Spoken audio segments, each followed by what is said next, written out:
I think the big thing for the Pittsburgh defense, tackling. Tackling is going to be a big part of this because a lot of checkdowns. He's not going to hold the ball long because of that pressure. The Pittsburgh defense has to tackle well tonight, and if they don't give up the big play, they win this game. And everybody keeps talking about the Jets defense, Dan. The Pittsburgh Steelers, those 4 linebackers, led by Harrison and Woodley, they will get after Sanchez today. You got it, JB. Take us out there, With baby. that in mind, coming up, it's the AFC Championship game between the Jets and the Steelers. You know what it is, Jim JB. Nantz and Phil Simms Black are and standing yellow. by in Pittsburgh. We'll see you back here at halftime. Enjoy the game here on CBS. It's the stage where grandmasters collide. Every move critical in their quest for a shot at the ultimate prize.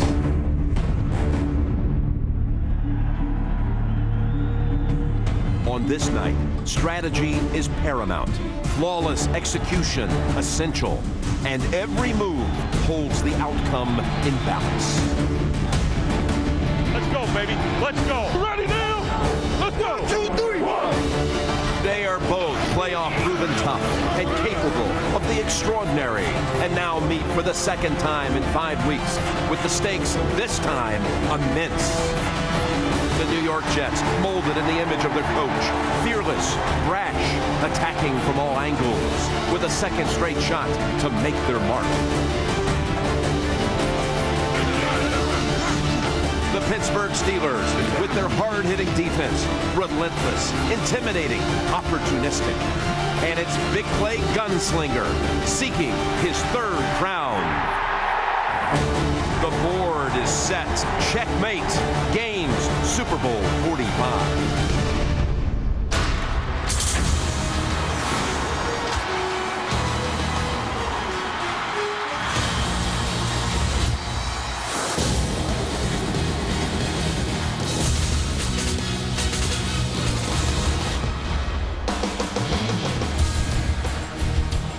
Welcome, everyone. Verizon, the official wireless service provider of the NFL, takes you first on the field, Heinz Field in Pittsburgh, all set for the AFC title game. The Jets and the Steelers, the last piece of the puzzle, with the winner to take on Green Bay in Super Bowl 45. And hello, friends. Jim Nantz along with Phil Simms, all excited for this one. We were here 5 weeks ago. Little did we know that would be the AFC Championship matchup when we saw it that time. But when we were meeting with the Steelers on Friday, Phil, Mike Tomlin said something that put it all in perspective for you. He says, I'm going to tell you something about this game. This is why America is going to love what they see today, because it's about physical play. Who's going to be the toughest? No gadgets, no tricks. We'll find out. And, of course, we talked to Rex Ryan last night, and he said about his football team, we are battle-tested. We had to fight through the season, win close games. We had tough games in the playoffs. When this game is over today, everybody in America will see we are the toughest, the most physical, and of course in Rex Ryan fashion he said we will win. Well, the weather, Phil,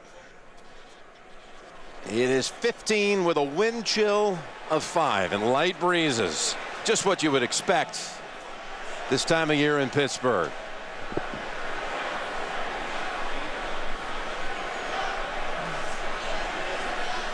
To honor America with the singing of our national anthem, please stand and welcome award-winning Big Machine Republic recording artist Martina McBride.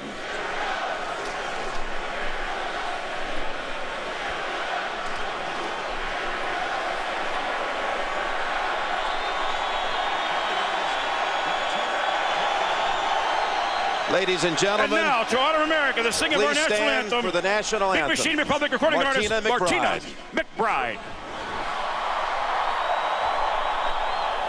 Oh, say, can you see by the dawn's early light what so proudly we hailed at the twilight's last gleaming, whose broad stripes and bright stars through the perilous fight o'er the ramparts we watched were so gallantly streamed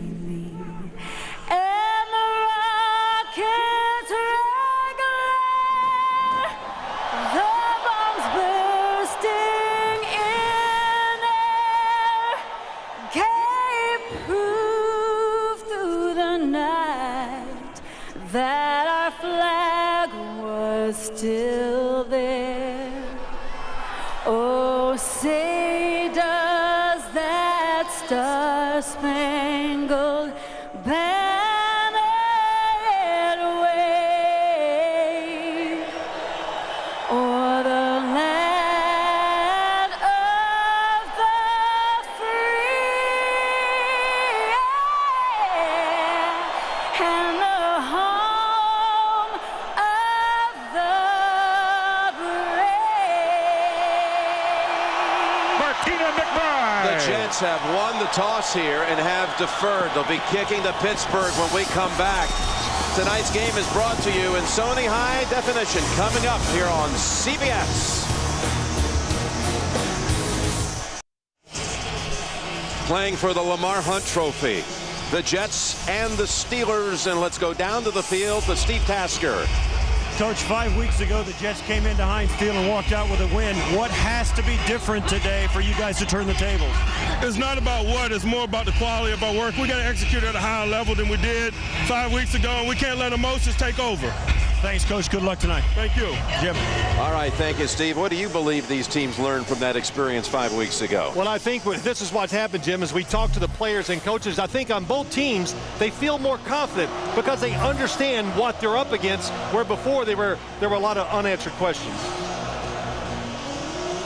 So the Jets defer, and Antonio Brown, who had that sensational catch a week ago, is set to return.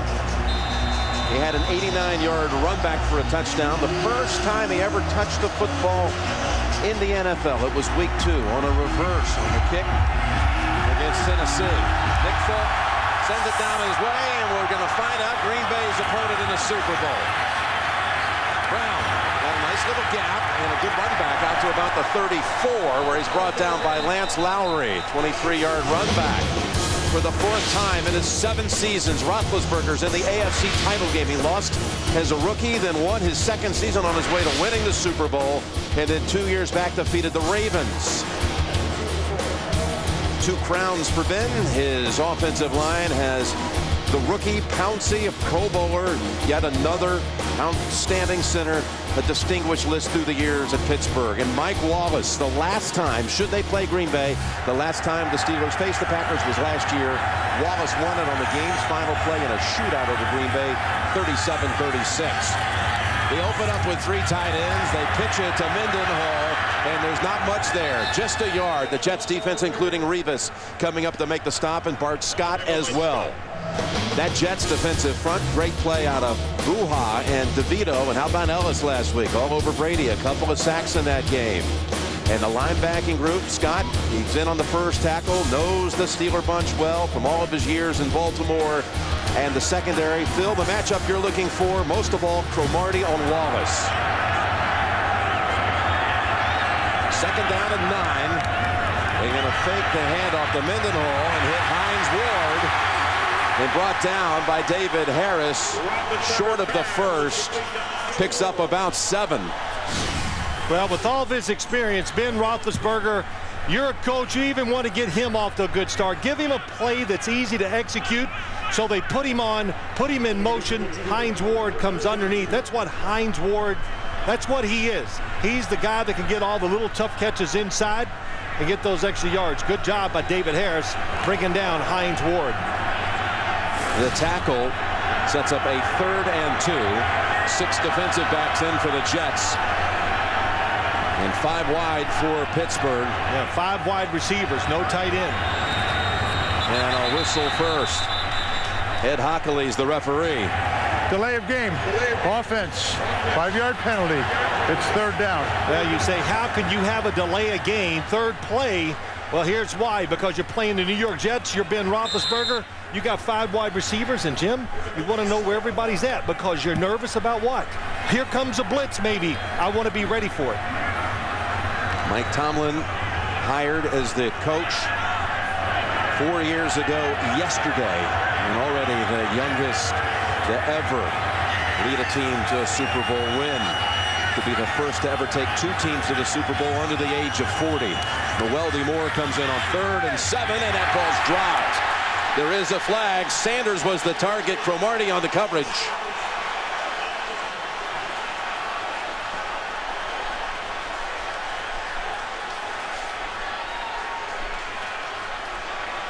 Before the pass was thrown, illegal hands to the face, defense number 31.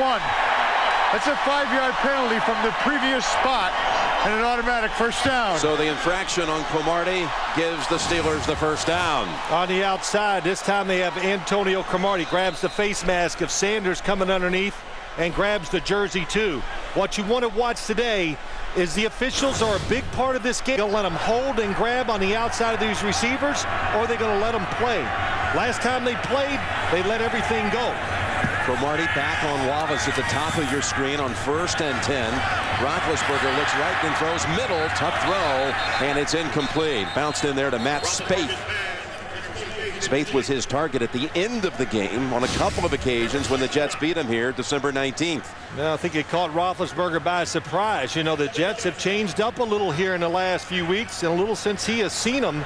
They play more zone coverage, so you have to go back, read the defense, and go from one receiver to the next. When they play all that man-to-man coverage and blitz, you figure out you throw to one guy. So it took him longer. That's why he had pressure. And Sean Ellis breaking the pocket early as he did last week in Foxborough. 2nd down and 10. And it's Mendenhall who cuts back middle and takes it out to about the 47, picks up 4. All right, Phil, how do you see it? Your philosophy? Well, I know the Steelers, they believe they will see blitz pressure. Here's Ben. The blitzer's to his left. He's looking at them, and all of a sudden from his right side comes Antonio Cromartie. But he goes with the old pump fake. You can't go for those. Ducks under and gets the completion. But the Jets do a tremendous job of disguising their defenses. Do you think they're blitzing to your right? Nope. It comes from the other side. It causes sacks and fumbles. Isaac Redmond flanking the quarterback. It's a 3rd and 6. The 2 rookie receivers, Brown and Sanders, are in the game too. As Roethlisberger has an open man, and Cromartie shoves him back. No, the forward progress is good enough for the first. Wallace with the grab. Cromartie's unhappy with the spot. He should be. If they give him the first down, it'll be interesting to see what we can pick up, Jim. Maybe you challenge this.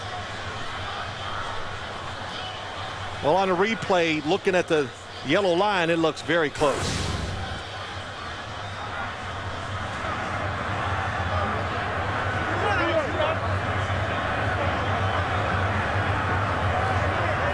Well, that was Wallace with the catch, Cromartie on the coverage. And why was that such an important matchup going in? You've been talking that all week. Well, I have. It's just because the way the Jets played the Steelers the last time, Antonio Cromartie just took Mike Wallace and covered him the whole game, basically one-on-one.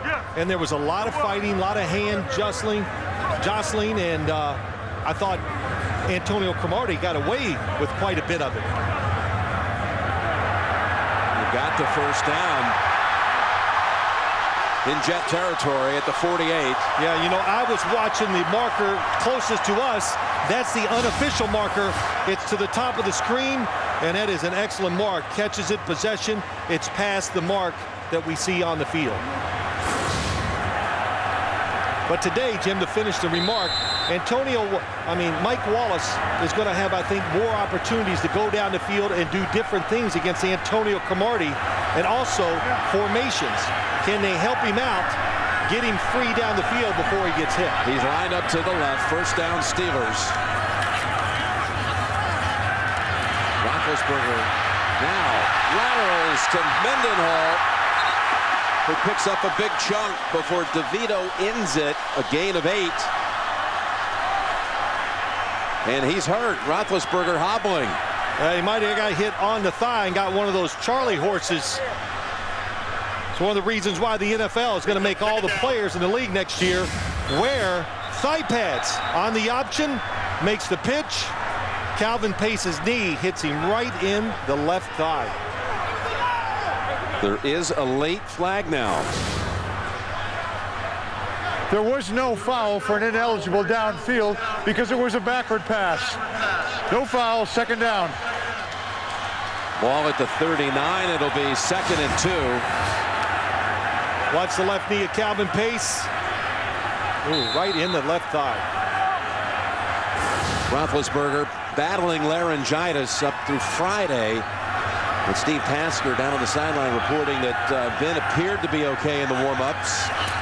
On 2nd and 2, they'll go up middle, then cutting outside. Mendenhall showing that quickness and power and gets near the first. The mark looks like it's about a foot short. That was Revis coming up along with Trevor Price. Well, you're right, Jim. When Ben Roethlisberger came into our meeting Friday, I thought he was kidding us. He goes, I can't talk. And I thought he was kidding. I said, oh, that's pretty funny. And he goes, no, he's serious. And it made sense. Because when we watched practice, they went with all silent snap counts. And Byron Leftwich, the backup quarterback, went in the huddle and called the plays for him. Well, the mark actually gives the Steelers the first down. So they've got another new set from the 38. And they go back to the 3 tight end formation. And again, Mendenhall showing that elusiveness and able to make something out of nothing. Eric Smith finally, with Revis's assists, holds it to a 9-yard gain, breaking out of what looked like a tackle for a loss. Well, when you talk about Rashard Mendenhall, you're right. The Jets get penetration. Sione Buha, David Harris, all of them coming across. They overrun it. The Steelers stay with their blocks. But Mendenhall truly is a running back that's all in one. He has the speed to go outside. You can see he can dance with the feet, make you miss. And you can tell by looking at him, he definitely has the power to break tackles if he has to. He scratches out 8 yards. What could have been a negative play. Now inside the 30. They work him again. No, it's Redmond this time. And Redmond bulldozing for a first down. Isaac Redmond picks up 5. Well, the Steelers this time, they just line up, Jim, and they just run right at the Jets defense. Heath Miller, number 83, gets a good block down. David Johnson, a tight end playing fullback. He leads it up in there, and Redmond, same type of runner. And Hines Ward gets in the action too. Jets bring in a rookie just brought up from the practice squad, number 96, Martin Tavaseo. Roethlisberger looking long, open man, Miller dives and has it at the 3-yard line. Heath Miller with the catch. Well, what they do, they cross the receivers. Mike Wallace goes down the middle, clears it out, and here comes Heath Miller, who did not play in the last game, comes across. He's wide open. Looks like he gets possession and makes the catch. But the Jets still may want to challenge this Here one. it comes. 21 yards is too big a play to let it go without a challenge.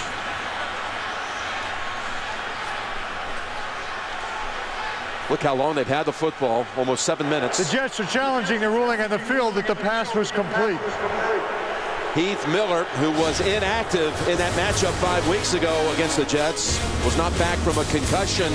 They'll review it. Was it in catch here in Pittsburgh? Heath Miller coming across the field, absolutely gets possession of the football as he goes down. He's got it there. Does he lose it when he hits the ground? The football does hit, but arm is under it, very close. I think this is just going to be one of those. It's a judgment call. What will Ed Hockley see? Jim, we disagree. I say they'll say it's still a catch. You think it'll be incomplete? It is about as close as you can come up with. It is really.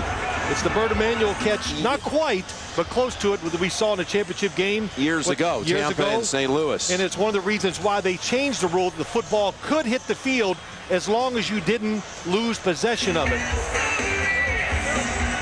I don't see him writing anything down, so that. It'll either be 1st and goal at the 2 or 2nd and 10. The ball was moving. The receiver lost possession. The ball moved. The ball hit the ground. Therefore, the pass was incomplete. It will be 2nd down and 10 at the 23-yard line. And please reset the clock to 8:44.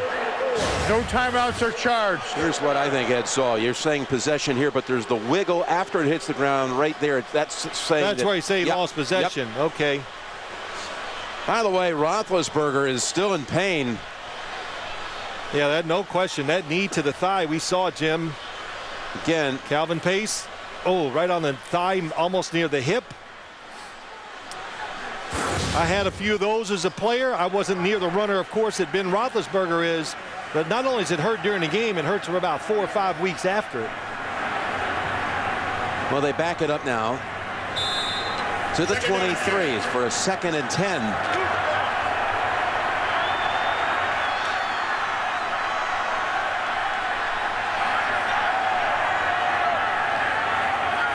Mendenhall, the running back.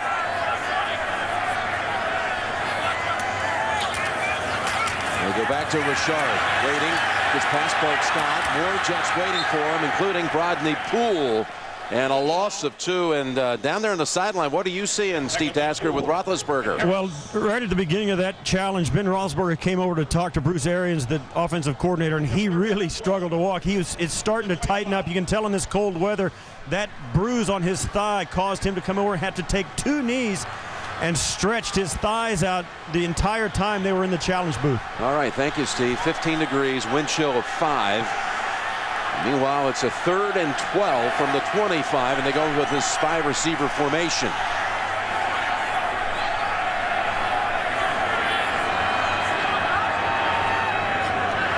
Roethlisberger steps up away from the pressure. He's going to tuck it under. Bad leg and all. He runs near the 1st.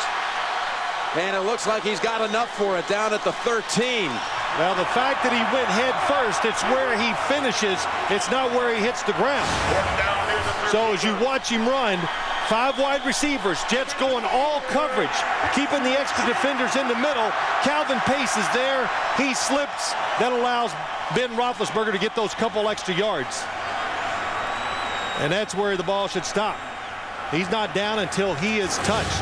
A quarterback has to go feet first to say that I'm giving myself up. Don't hit me. Picks up 12 on 3rd and 12. And on 1st down, it's back to the ground with Mendenhall inside the 10 and to the 8. Picks up 5. Well, you know, we talked about Mike Tomlin, the time of this drive. The Jets even complained that they controlled the ball on us. They thought they were going to stop that today. The Mike Tomlin, what did he say when Ben Roethlisberger couldn't talk on Friday? He wasn't too worried about it. Our team needs hurdles. We love hurdles. We like to make it, and he really meant it. Well, he's got one here again today. It was quarterback's leg. Stayed well enough to let him perform the whole day. Sanchez and that offense has been staying on that sideline for a long time. We're 17 minutes of real time. 8.5 minutes on the clock on this opening drive with a 2nd and 5. And Roethlisberger pumps once, pumps twice. Now throws, has a man down at the 1 with Hines Ward.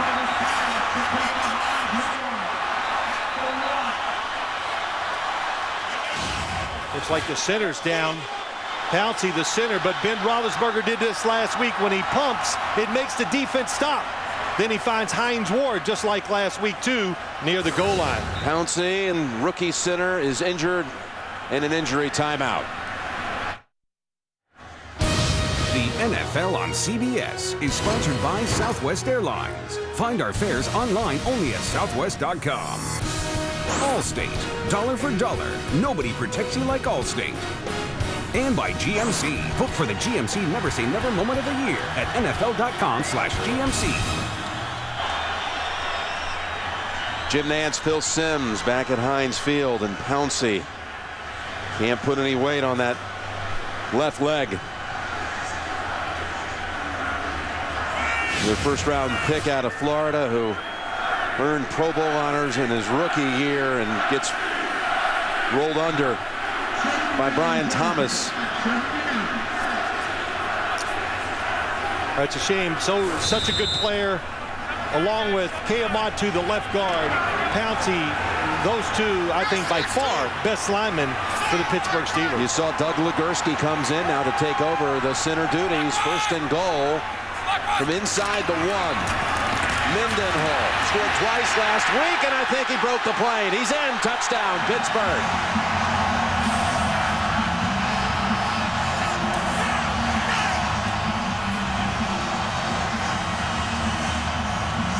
What a drive by the Steelers. Rashard Mendenhall, again, just like last week against the Baltimore Ravens. Contact, he's hit, but he has such a good base.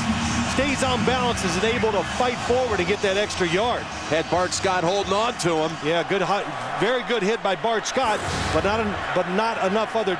The Jets, not enough guys came around to make the second hit to keep him from getting in the end zone. Squeeze him in for the extra point. And what a drive for Roethlisberger. His movement, the option play, the pitch. 7-0 Steelers. 9 minutes and 6 seconds. They keep it to open the game. And Mendenhall takes it the final yard.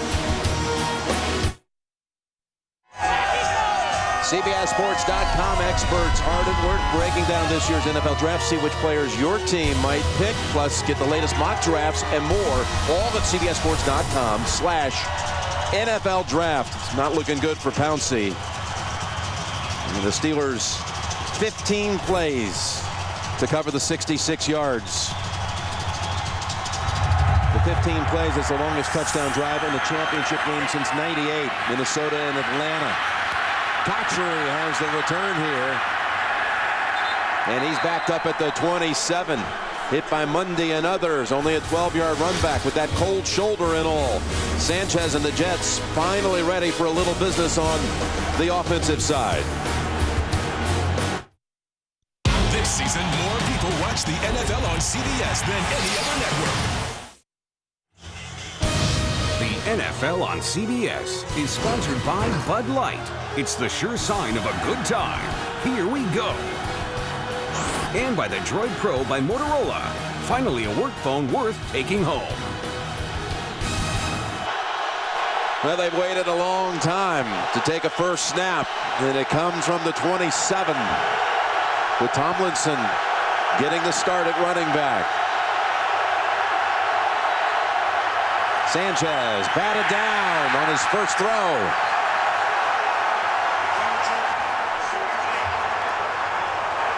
Pittsburgh's defensive linemen, they know quick passes, you can't get there, raise your hands.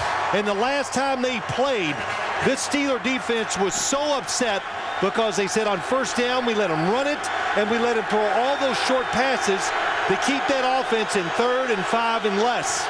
Good job reacting to the quarterback.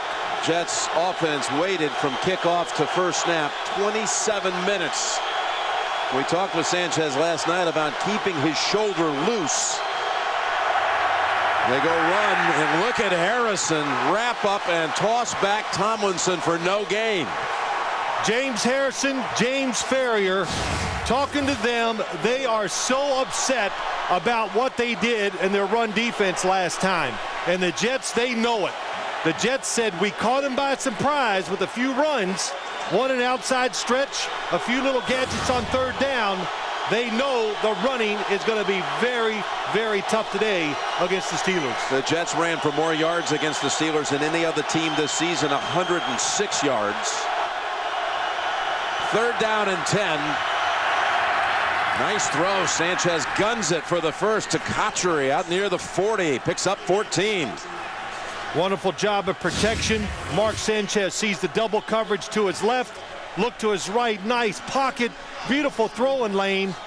And Cotchery hooks up right between 2 defenders and Mark Sanchez. That'll give you some confidence. 3rd down, throwing it down the field. Power, accuracy. Talked about that sore shoulder. It was injured in that game here on a hit by James Ferrier, December 19th. Says it feels great. One first down from the 41. Going for the long ball, and the flag is thrown. Braylon Edwards got tangled up with Ike Taylor and Ryan Clark. It's going to be a call against the Steelers secondary.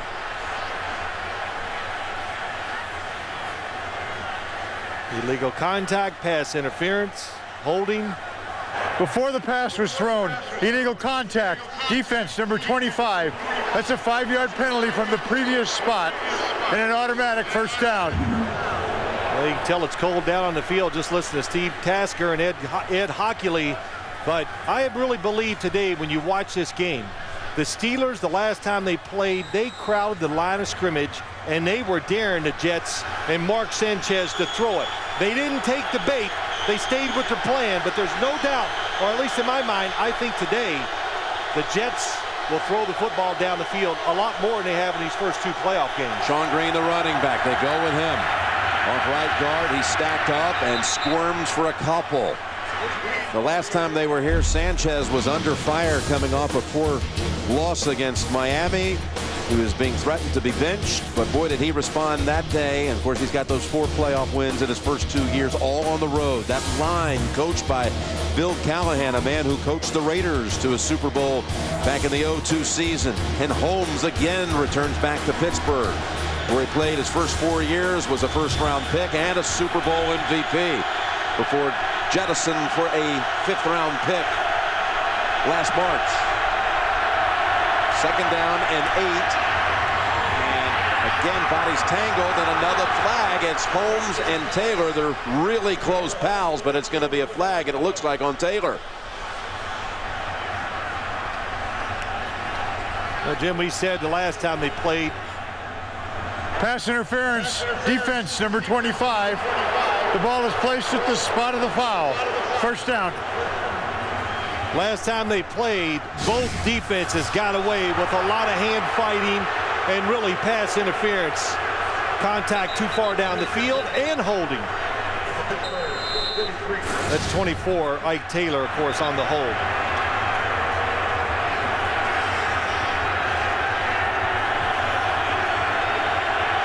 But if the Jets, if they have success making the Steelers think that they're going to throw it outside and down the field, it might open up some running lanes. First down from the 43, and that's Tomlinson for 1, maybe 2. That Steeler defense, number 1 in so many different ways. Dick LeBeau's defense. Kiesel's going to the Pro Bowl. What a year he's had. And Woodley in the postseason, as he had some sacks, 9 in 5 games. Ferrier was originally in the league as a Jet first-rounder. And Polamalu, been well documented all week. He missed that first game against the Jets in December with an Achilles and ankle injury. There's Dick LeBeau, went into the Hall of Fame back in August. Remarkable numbers again by his defense. That makes the play here. William Gay this time is the one who knocks it down, but it has another flag on the field. Before the ball was snapped. False start. Austin, number 17. It's a 5-yard penalty, and it's 2nd down. So forget the play and a flag against the Jets. Well, I got to say, I'm not surprised by these blitzes by the Pittsburgh Steelers. We've already kind of said the way they played the last time, they were really upset about it. Just giving the Jets some first downs in big moments. And just by watching them practice, too, Jim, you were there. All the movement, all the different looks. I just turned to you and said, man, I'm glad I'm not a quarterback anymore. How do you figure it out? 2nd and 13.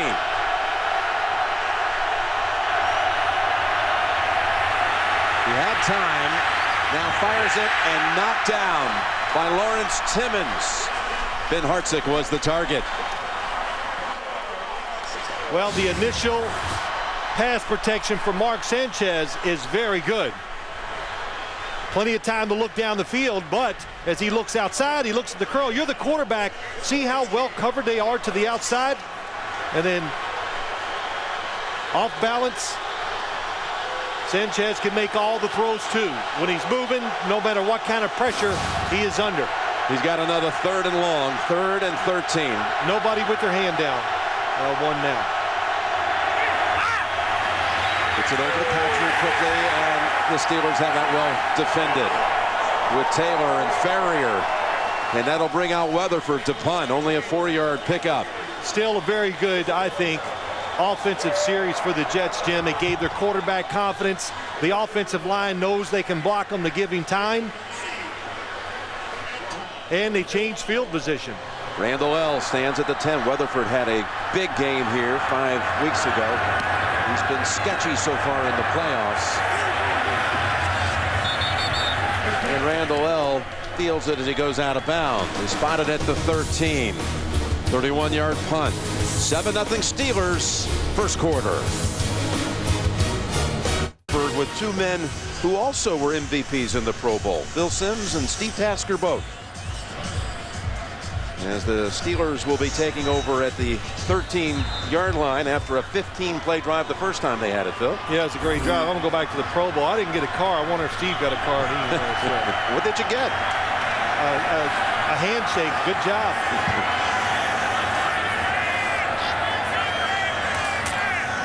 Makes the quick pass, goes back to Mendenhall's got a huge lane. And he's able to keep his balance for a first down carry of 11 yards. I call this play the Tony Romo drive. That's what it is. Where you look up, you fake the quick pass outside. Every team's doing it now. And then you run the draw. What it does, it stops the defensive line. They pause. Now the offensive linemen can be more aggressive. They get up into them. They can't get off the blocks. And boy, Rashard Mendenhall off to a good start. Quickly out of the jam back at the 13. Out to the 24.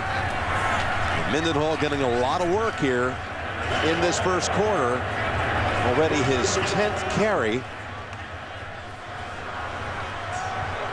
That one's good for 2. Well, you know, we'll talk about Rashard Mendenhall a lot today, Jim. And I remember 2 years ago, we were all excited to watch him play in Cincinnati. Talked to him in a meeting. Oh, he sings, he dances, it's all great. Mike Tomlin comes in. What does he say to us? He's not going to be active tomorrow.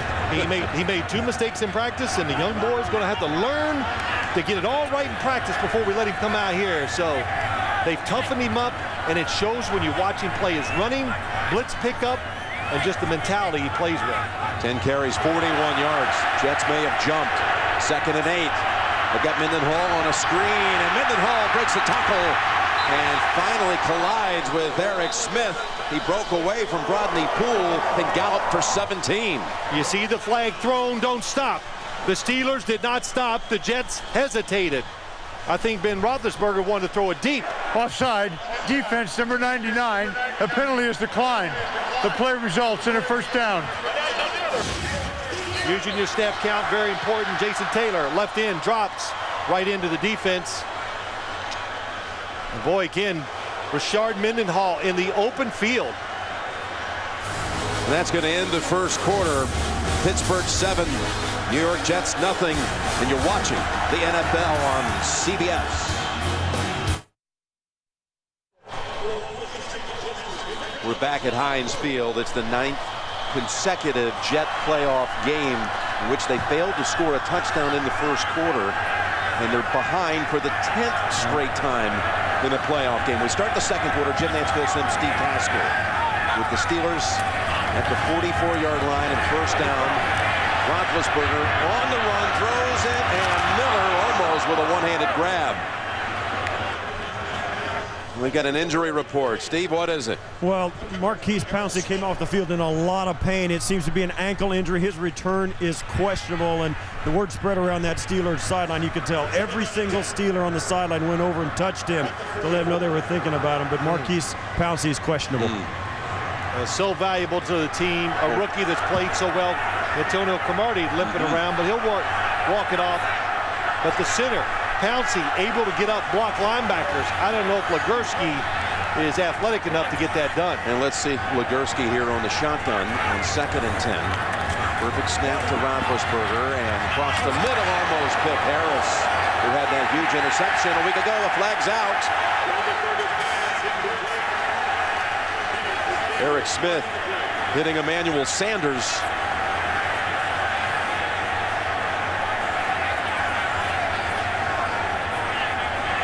Sanders jumps to his feet.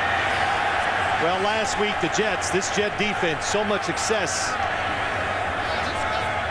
Personal foul.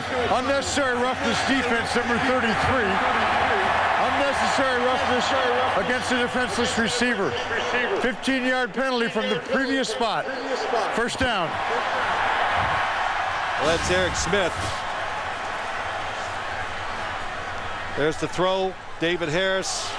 Oh, and it's the hit high to a defenseless receiver around the shoulder pads, the helmet. They're going to call that before he's able to get a couple steps. Can't defend himself. They're going to throw that. But this Jets defense last week, they were physical at the line of scrimmage. Their linebackers hit the receivers coming across the middle. It's not the same against the Steelers because they go down the field more than across it. It's a first down at the 41. And Mendenhall takes it into the middle of the line, twisting and fighting for every yard. It's been the same thing almost every carry, 7 yards this time. Well, when you watch this run, the blocking up front, oh, nice job by Foster. Right guard gets a good block. David Johnson, again, coming out of the backfield as a fullback is an excellent. Ligursky tries to get in there.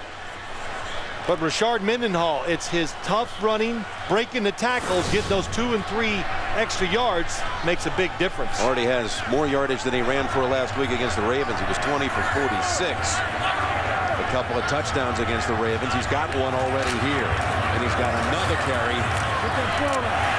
And again, able to fight for a couple. It'll set up 3rd and 1. Mendenhall, the third-year man out of Illinois, who was their first rounder back in 08. Yeah, good out of the backfield. You have to watch him. And then down on the goal line, he's proven all year long. They're always looking for role players on the Steelers, but Rashard Mendenhall running so well. It used to be they took him out sometimes near the goal line, not anymore. Now they bring in Isaac Redmond into the backfield. Line up David Johnson, backup tight end as the fullback on 3rd and a yard. It's Redmond. And the Jets defend it. The Jets stack them up, including Mike DeVito. Well, again, they know the situation. 3rd and short. Go to the left side. Kemoatu, your best run blocker, is the left guard. 4th and a yard, and Ben's going to bring him to the line quickly. Play the quarterback sneak. Well, the officials called for a measurement as the Steelers were trying to hurry to the line. Last week, the Patriots tried to run in obvious running situations up the middle. It's tough to do against this Jets defense. You talk about Mike DeVito, Sean Ellis, Sione Bauha. We don't say their name enough. They take care of the offensive linemen. They let the linebackers make the tackles and be the stars. Wow. Not even necessary for a measurement. It was clearly evident it was a yard short. Lost yardage. Look at Roethlisberger's reaction when the officials called for the chain gang. Well, I don't know. Usually, Jim, when you hurry up like that, you're going to try to get a quarterback sneak on a quick count. The Steelers do it. That was too much yardage to try to get on a quick count quarterback sneak. Keep the offensive unit out there, Phil, instead of a 50-yard field goal. Absolutely. Steve Tasker told us, we watched it before the game. Both kickers struggled with the cold weather. And when you get inside about the 40-yard line, you think about it. 4-down territory. They have both Redmond and Mendenhall in the backfield. Everybody up for the Jets on the defense. 4th and a full yard. Going to throw for it, and it's intercepted. It bounced off the fingertips of the Steelers. And coming up with the pick is Brian Thomas. It was off of the hands of Mendenhall.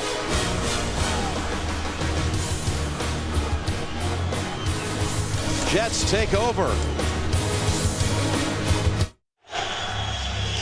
Well, the Jets last week broke the long all-time record interception streak of Tom Brady's, and that right there was Ben Roethlisberger's first interception thrown in his last 198 passes. On 1st and 10, end around with Cotchery. James Harrison sticking with him, and Ike Taylor helps out for a big loss. Sets him back about 4. Great play by James Taylor. Let's go back and look at the 4th and 1. Look at the Jets defense. Everybody up, playing the situation. It's going to be a screen to number 34. Even if it's complete, look how fast they close. Excellent job by the Jets defense. Rex Ryan, knowing the situation, puts them all up there, outnumbers you, makes it hard to execute the play. Robert Turner comes in for reinforcement on the Jets offensive line. Green is the running back. And the Steelers say there was a flinch by Ferguson. False start. Offense, number 60. 5-yard penalty. It's 2nd down. All the way back to 2nd and 19 now. Well, you know, it's just a little tiny movement, bottom of your screen. They both just kind of flinched backwards. He showed it in slow motion, but when you're an official or you're a defensive player, pretty easy to pick it up. Second false start of the game for the Jets. Again, 2nd and 19. Sanchez from the pocket. Gets a little bit of it back with Dustin Keller, the Jets' leading receiver on the season. With NFL Audio Pass, you can listen to the playoffs, the Pro Bowl, and Super Bowl 45 live online. For special playoff offers, go to NFL.com/audio pass or search NFL Audio Pass. Well, a couple situations already in this game. The Steelers could not get the Jets in these 3rd and longs, and that's why, of course, both defenses live for, so they can all stand around and confuse you and try to get a big play with a blitz. 3rd and 13.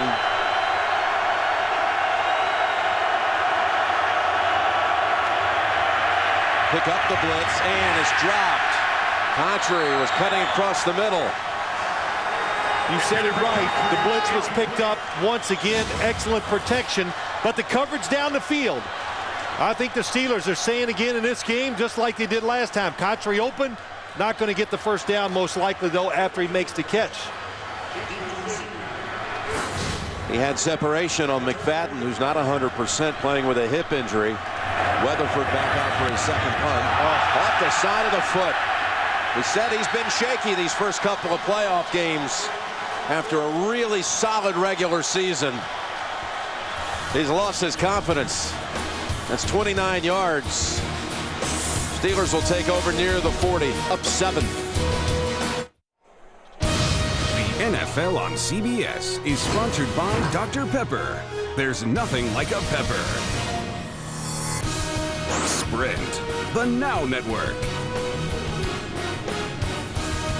And by Burger King, who remind you to have it your way. MetLife Blimp providing a look at the beautiful downtown area of Pittsburgh. Named for the 3rd time in 7 years, America's most livable city by The Economist, including last year. Heinz Field and PNC Park right here in the downtown area. And what a scene it's been here so far tonight. For this AFC Championship game with the Steelers up 7-0. On first down, going for the big ball. And incomplete, looking for Wallace, and it hung in the air for a while, which gave Revis the time to make the play on it. Well, Mike Wallace always says there's no way you can overthrow me, but Darrelle Revis this time, maybe he's on Mike Wallace because we saw Antonio Cromartie limping. And we know about Mike Wallace, one of the fastest receivers in the NFL. Darrelle Revis just tracking the football the whole time. Drops a pretty easy interception for him. Revis, a Pittsburgh kid, area kid from Aliquippa. Mike Ditka's high school as well, and Ty Law. 2nd down and 10. And Mendenhall just shakes off an attempted tackle. It's Revis who has the angle and shoves him out. But Mendenhall has been the story in this first half. He sure has. It's a run. It's just meant to just go off tackle. But the Steelers get in a bunch to the outside. It confuses the Jets a little bit. It makes them passive because they're worried about the run, and then allows Rashard Mendenhall to get outside. The formations by the Steelers, when they bunch the receivers together, it's always a big worry in the passing game. But unlike, look at the 3 receivers, look at the blocking. Davis Harris can't get off fast enough. Mendenhall fast enough to get outside. And gets 35 yards, already up to an 85-yard total. And a timeout called by the Steelers. Driving again thanks to Mendenhall. At the Jet 27 and a timeout.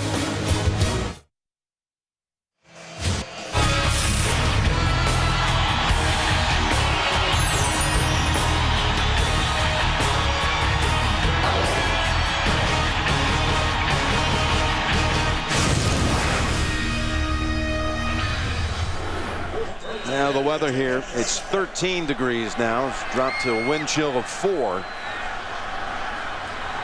but not a bother at all to the Pittsburgh Steelers. Mendenhall sits out this snap. First down at the Jets' 27. It's Redmond, and he's running hard also. That was Drew Coleman who held on. You know, it's a nice cutback, but if you watch it, the play is supposed to go to the right. But watch the left tackle. There's Jonathan Scott, the top of your screen, and then Chris Keomatu.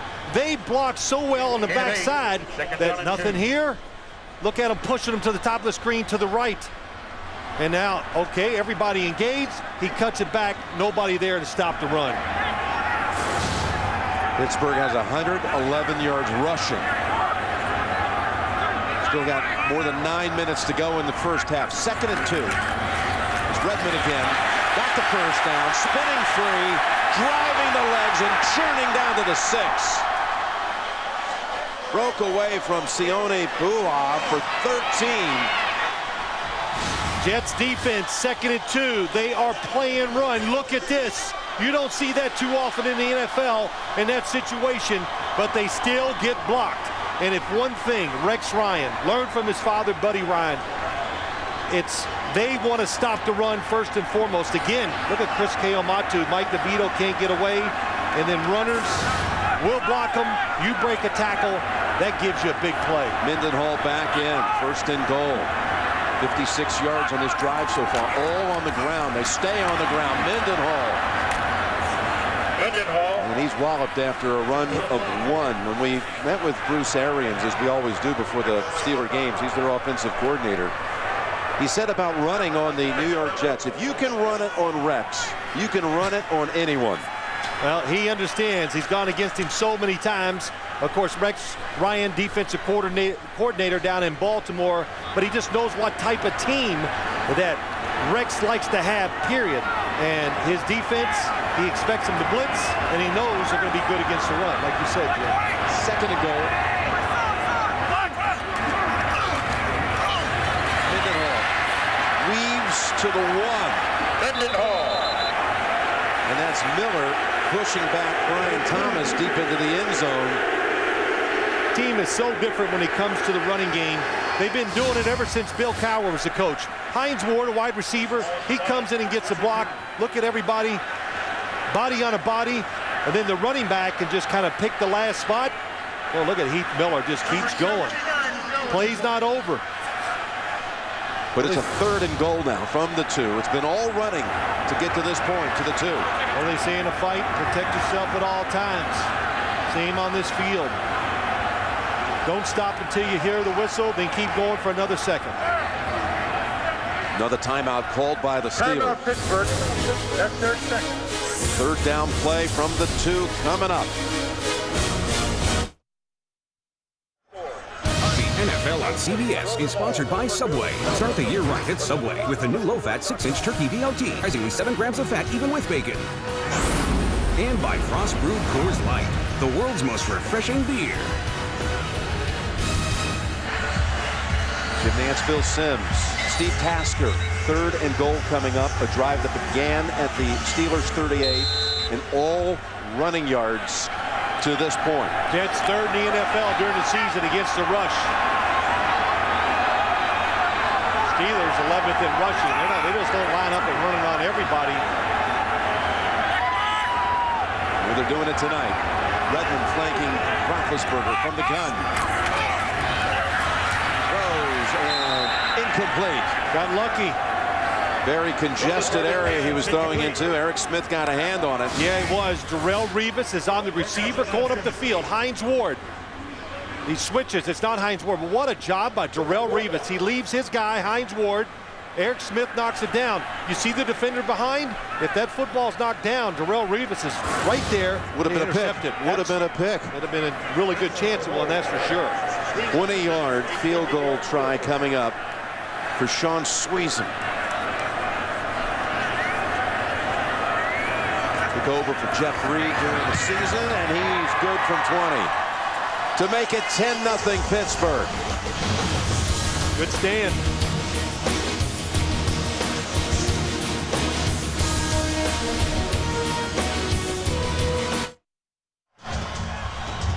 All right, here's Eric Smith. He knocks it down, but watch Darrelle Revis leave his guy and then get in the throwing lane too. And if this ball's knocked down, Darrelle Revis, it's going to be right to him. And boy, good job by Eric Smith, 33, reading the quarterback, jumps up, and an awesome job by Darrelle Revis and Drew Coleman, kind of in and out, 2 receivers, and they had it well played. He's throwing to Emmanuel Sanders. Never had a chance of getting there, as you said. If it wasn't for Smith, and Revis would have had to look like a clean play on it. Well, it's like Rick. Yeah, go ahead. There is Brad Smith, who ran back the opening kickoff, going in the same direction back on December 19th. Of course, they're very leery of kicking to him, and the Jets will take it. That'll put the ball at the 40-yard line, kicking it out of bounds. Boy, that'll take the air out of the Kickoff stadium. illegally out of bounds. The receiving team will take the ball at the 40-yard line. First down. Tonight after the game, a tsunami puts a crime scene in jeopardy. This is one wave you don't want to miss. New Hawaii 5-0, and it's tonight, right after football, right here on America's #1 network.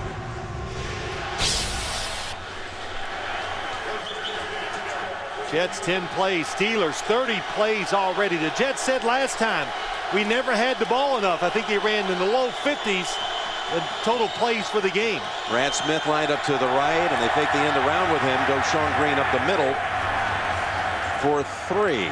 So that's now 25 total yards for the Jets in this game. And this is a Pittsburgh defense that last week held the Ravens to only 126 total yards.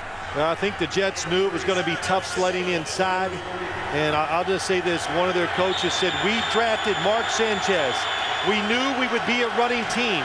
And when you can run it well, which they can, you get single coverage outside. Your quarterback's got to be able to throw to the sideline and take advantage of it. On 2nd and 7, going to the sideline, and a miscommunication, it appears, with Braylon Edwards. Well, the one thing I like about this play, he's in the shotgun, so the ball will not get batted down at the scrimmage by throwing it quick. And who knows who made the mistake.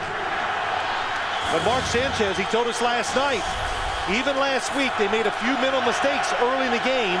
It took them way too long to settle down and really start executing plays that were the difference in the game. Well, this Jets offense needs to stay on the field. This could be another quick 3 and out. 3rd and 7.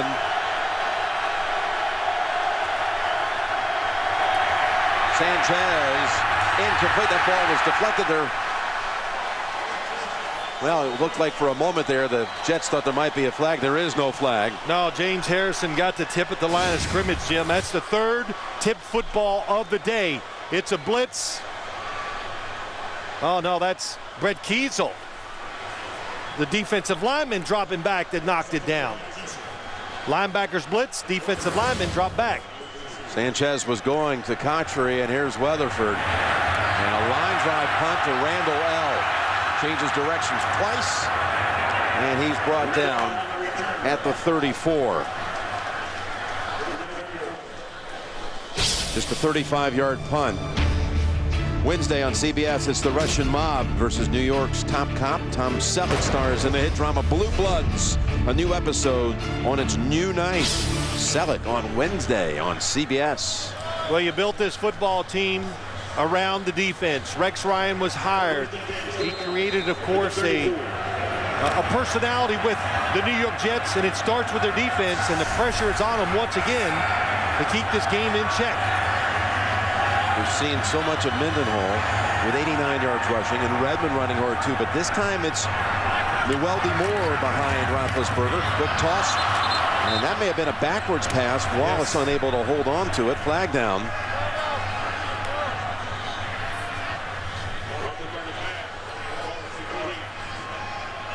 Looks like they may have picked up the flag. They picked it up. Inadvertently fell out of the pocket.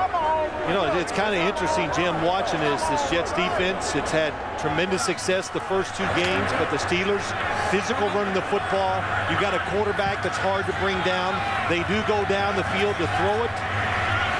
If you blitz Ben Roethlisberger, you really, I think it's too risky to be too aggressive against him. He's missed on his last 5 throws, including a pick. And he's going back up top again on 2nd and 10. If he can get away from the pressure, he's got an open man. And that's Miller to the Jets 42. Gains 23. Yeah, it's a pretty simple play, but it just becomes a great play because the quarterback felt the pressure, and quarterbacks that can move, sometimes they're going to take their eyes down a little quicker down the field, and it's a good thing he did. The pressure was coming up the middle. He was in trouble, so he moves. The defense breaks down, and Heath Miller is wide open.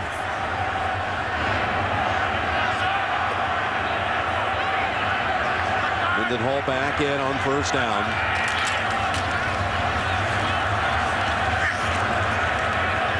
Picks up a couple more. Give him 3 actually, but this running game has been the difference maker. Particularly Mendenhall, the touchdown. Redmond contributing. I think, Jim, the big key here is of course good blocking up front, but it's running backs who are breaking all the arm tackles. And when you watch Rashard Mendenhall especially run, it looks like he's always leaning forward. Fast, big, lean forward. We'll break some arm tackles. That 35-yard run he had on the last drive was the longest run allowed by the Jets all season. 2nd and 7. Roethlisberger comes in, and he's got his target. It's Sanders inside the 20. Down at the 19, picks up 20. Well, he's a wonderful route runner. The Steelers very happy about their receivers. And Sanders, bottom of your screen, look what they did. They stacked the receivers one behind the other. Why do you do that? That's the reason why. This throw and catch. Because the defender, Jim, has to drop back. Hard to determine which way is he going to go. Is he going to go inside? Quick break outside. That is Sanders' specialty, making the cuts. Inside of 4 minutes, first half. Half dominated from the start by the Steelers with a 9-minute, 6-second drive to open it. Mendenhall does not give it back, holds on to it, and collects 3. Runs into Jason Taylor.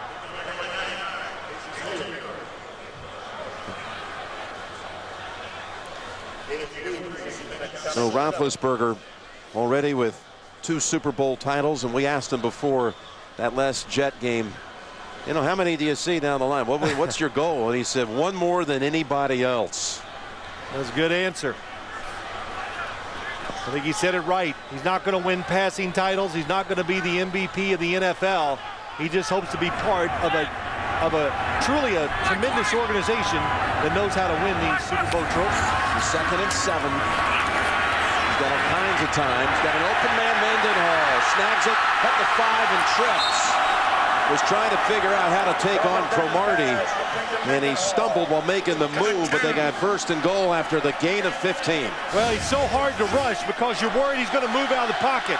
The Jets got 4 guys coming in there, no pressure at all. He looks at everybody, and how he finds Mendenhall coming out of the backside of the formation.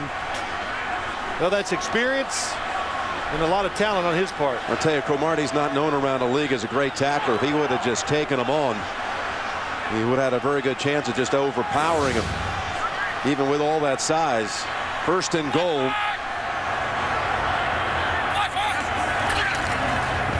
Roethlisberger rolling out. He's going to keep it. Open lane and touchdown. Touchdown, Pittsburgh.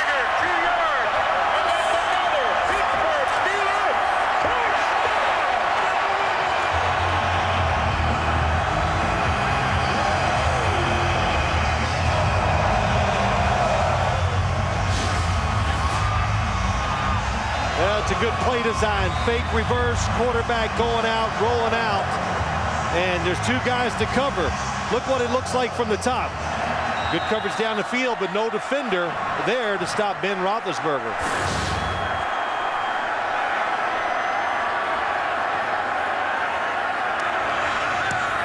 $17-0 at the 2-minute mark. Driving right down on the Jets again. Boy, you talk about an open lane. 17-zip. 58 of the 66 yards on that drive through the air. That's after the previous drive they drove down to the field goal from 20 out, all on the ground. On the ground, 58. Jim, we've done a lot of Steeler games.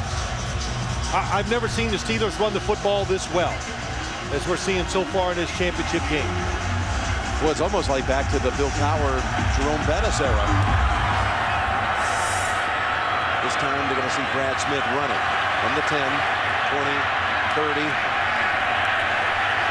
and held back. Battle on the tackle.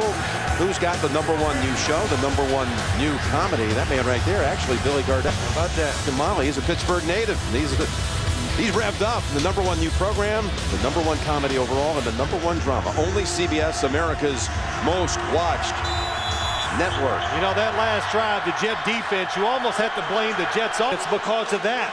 Not on the field, the Jet defense definitely showed the fatigue in the last drive, and a lot of times fatigue shows you can't stop the run.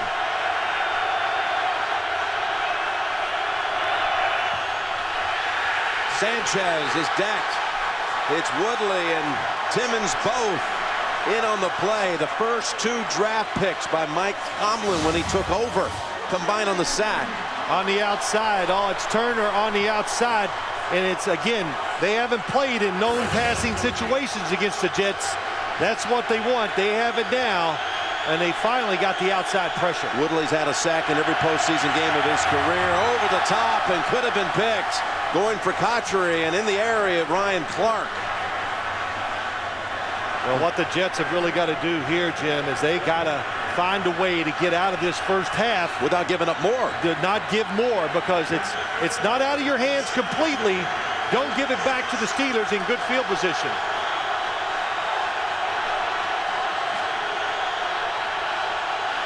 Nothing else. Make them use their last timeout.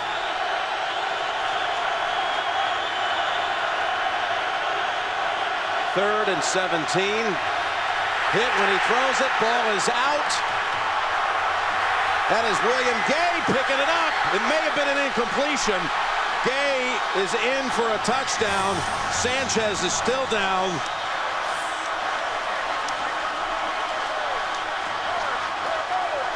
He was hit by Ike Taylor. Gay ran it in. Was it perhaps an incompletion? Well, we'll find out, but the football did not go forward. And Ike Taylor coming from the backside, 2 defensive backs blitzing. I don't know. Looks like the arm was just going forward. There should be a review from up top. Inside of 2 minutes. Steelers are anxious to go ahead and launch the snapback and put it in the books, but the officials, they're going to give them time to look upstairs. We will review the ruling on the field that it was a fumble. Boy, you could just feel that coming. You foreshadowed that, Phil. You could say that you just could sense there was a disaster on the way. And again, it's like the Miller challenge in the first quarter. It's about as close, open to really great interpretation. Taylor on the hit. Another issue here is Sanchez is on that sideline, and he's in a lot of pain. Is the arm going forward? And, you know, as I watched that a few times, what it is, it's going down, so his arm is flexing. And in my opinion, it's not going forward. Look at the 2 blitzers off the side. Oh, that is a big hit Mark Sanchez takes. It's William Gay. Scoops it up, takes it the rest of the way.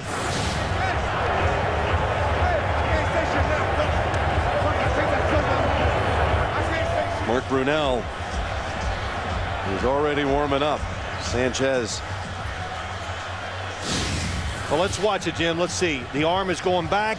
Now it's going to stay back there because it's going to kind of go behind him, as you can tell. I think that's a pass. You do? I do. I think it's definitely starting forward. I don't think Ed Hockley is going to know as much about the throw motion as I do, so but you don't think the hand's going forward? No. The motion is, you think it's going forward because his arm is still going back and down. Watch it one more time. Is it there? Now it's going to sink down. See, it's not. It's falling behind him so he can whip it forward. It's close. The ruling on the field is confirmed. You got it. Touchdown. It was a touchdown. The ball came loose before the hand started forward. It was a fumble.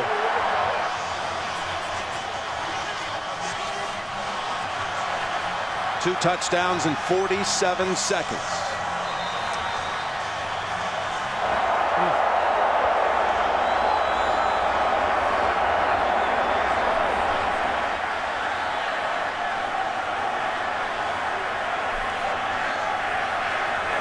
Sanchez is back up with a helmet on, ready to come back in for the last 113. But the Jets are getting swamped here, 24-0.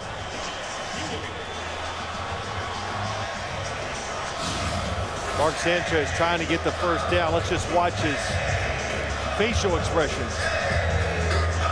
Oh boy, it's a little bit of whiplash, pain, it's all there.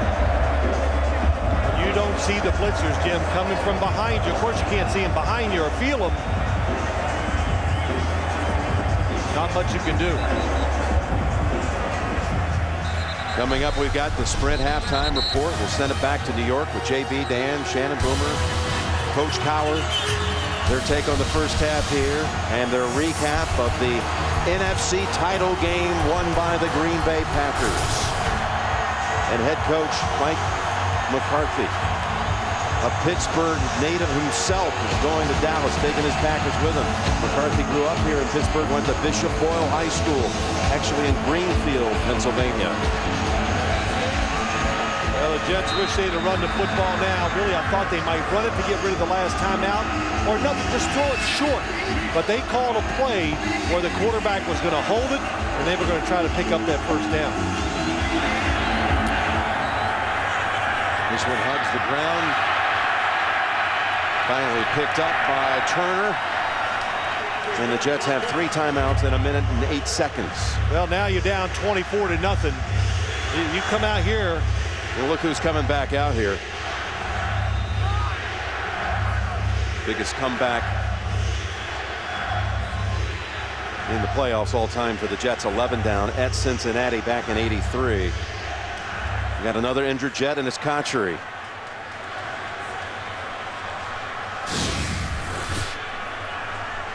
Middle of your screen. He gets hit by, from behind by Stevenson Sylvester, the rookie out of Utah. He's a linebacker. The Steelers, they have the starting linebackers and a whole other core behind them waiting to play.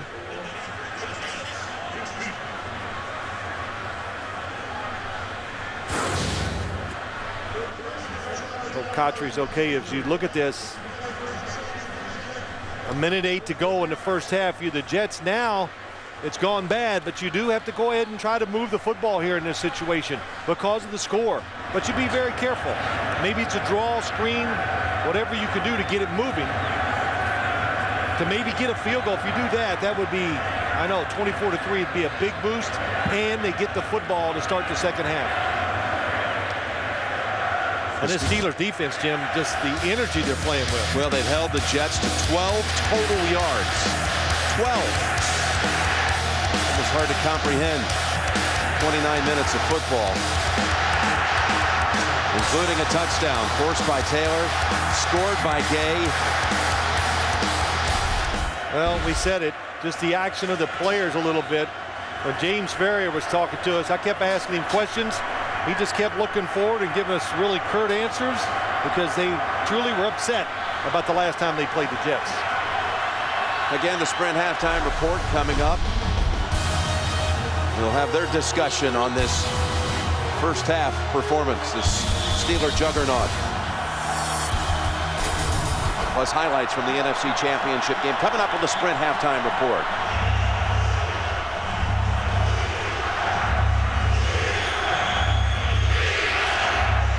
This is like the only category where the Steelers weren't ranked #1. Total yards allowed. They were second on the season. For the #1 scoring defense, #1 in sacks, #1 against the rush. Brad Smith now with Cotchery out, and you're going to see some action at wide receiver. Steelers haven't even had 2 of their good defenders out a lot of times this year. It's Keller. Makes the grab, and Woodley wrestles him down, picks up 4. And I know, I think the Jets are doing the right thing here. Try to get this down there. You look, just get a first down. Get some rhythm. Give your coordinator, Brian Schottenheimer, some options on what to call. There's Brad Smith, and that's a first down and more. And he's out of bounds at the 50. Chased out by William Gay. Excellent job. How about Sanchez? He's done it all year. Taking some big hits. He can just shake them off. You know, I think I've answered the question so many times. The fact that he's from California and everybody thinks he's maybe going to lack some toughness, but throwing it beautifully there when he gets time. As the first down of the quarter for the Jets, only their 4th of the game. Operating on the Pittsburgh side with 39 seconds. Pump fake, now throw. Smith has another grab, and he's good for 9. Well, that was a good no throw at the start by Mark Sanchez. Troy Polamalu and Ryan Clark are trying to bait him into a throw where they can run for the interception, and so far he has not fallen into that trap. Jets used their first timeout with 33 seconds, and you made this point. If you can put anything on the board here and you are going to get the second half kickoff, okay, that's the way you just got to inch along here mentally and confidence-wise. Yeah, that's right. You said it, confidence, and of course we're going to see a different Jet team in the second half, and we're going to see one that's, hey, they're going to come out with more energy, ready to fight, and they're going to change what they're doing on defense, Jim, that's for sure. So far in this game, as Nick Falk warms up, no catches for Santonio Holmes and Braylon Edwards. And I thought it was going to be a huge part of the game, throwing it outside to these 2 receivers, non-factor so far. Of course, they haven't been on the field to do it. 2nd and 1, 33 seconds. Picked up, Sanchez. Oh, almost intercepted by Timmons. They were going for the score. There's a flag. Holding on the defense.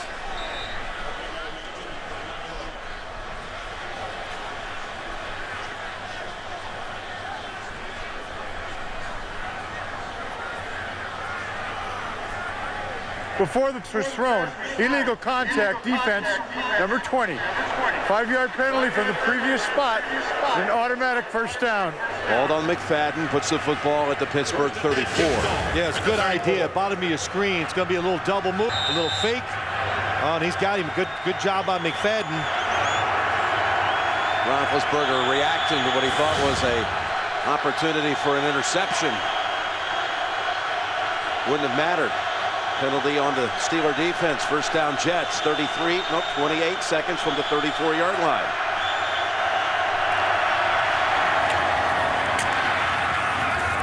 And that's Keller. The Jets need to use another one here, leaving them with 1.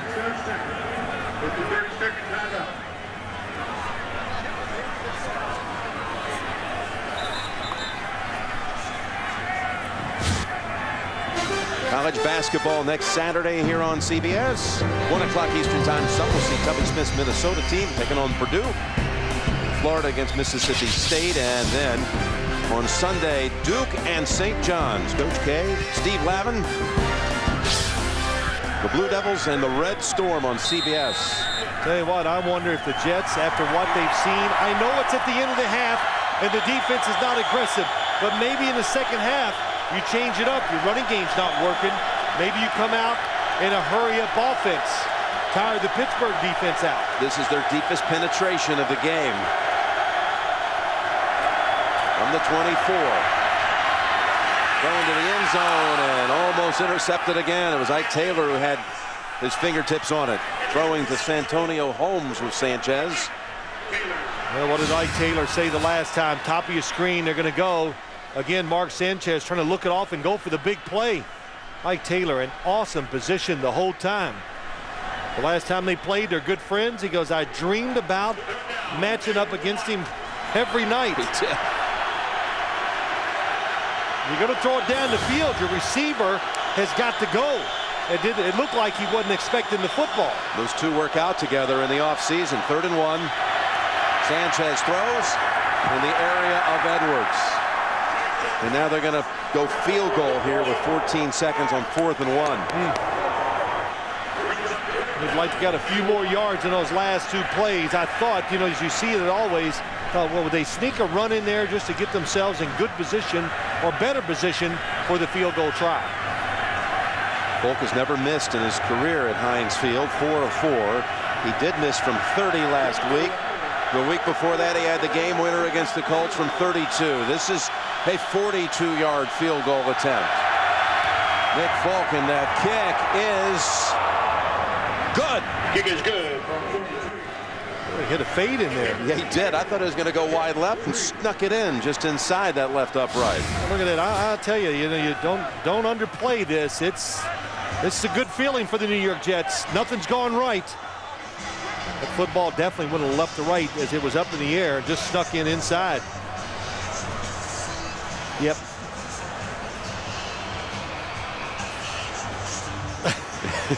That's good. How big is it for them to get something out of that? Points on the board. Well, shoot, you know, there's a lot of things. Listen to the crowd. It stopped them. The Jets getting the football in the second half. I'm anxious to see their approach on offense when they come out in the second half. Put the defense, put the Pittsburgh defense, you know, put them on their heels a little. Come out in a 2-minute offense and just see how they react to it. Will they play soft like they did in that drive, or will they go back to being aggressive? And if they do that, that's okay too, because that will give you a chance at least to make a big play. The Jets drove 44 yards in 1 minute and 4 seconds.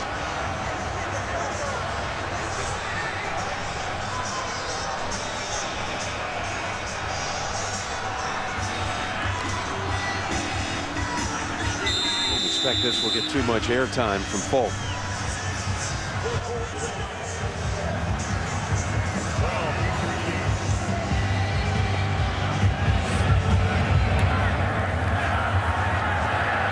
Squibs it and fallen on at the 33 by Spaeth. Well, when Roethlisberger won his first Super Bowl, that was his second season. They beat Seattle up in Detroit to win it, but on their way there, they beat Denver in the AFC title game. And Roethlisberger and the Steelers led in that game at halftime, 24-3. Yeah, the other thing, just watch him run out in the field. That Charlie horse he had in his left leg definitely doesn't look like it's bothering him anymore. He takes the knee to close out a most impressive first half. That's the end of the first half with the score: the Steelers 24 and the Jets 3. We'll be back with the Sprint halftime report after this message and a word from your local station. Mendenhall got the game's first touchdown. Roethlisberger ran one in from 2 yards out. The defense scored as well. And you're watching the NFL on CBS.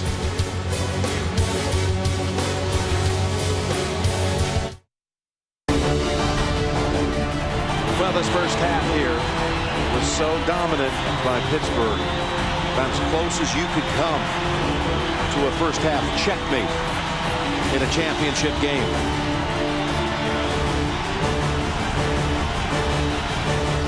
(24-3) is the score, and Pittsburgh will be kicking to the Jets to start the second half. Let's take a look at the Droid Pro Play presented by Motorola, and we take a look at the Steelers' second touchdown. It was Roethlisberger and Thomas nor Scott able to get there in time. Ben had a couple of big rushes. He had a 12-yard run on their first touchdown drive on a 3rd and 12. That kept the drive moving toward the end zone.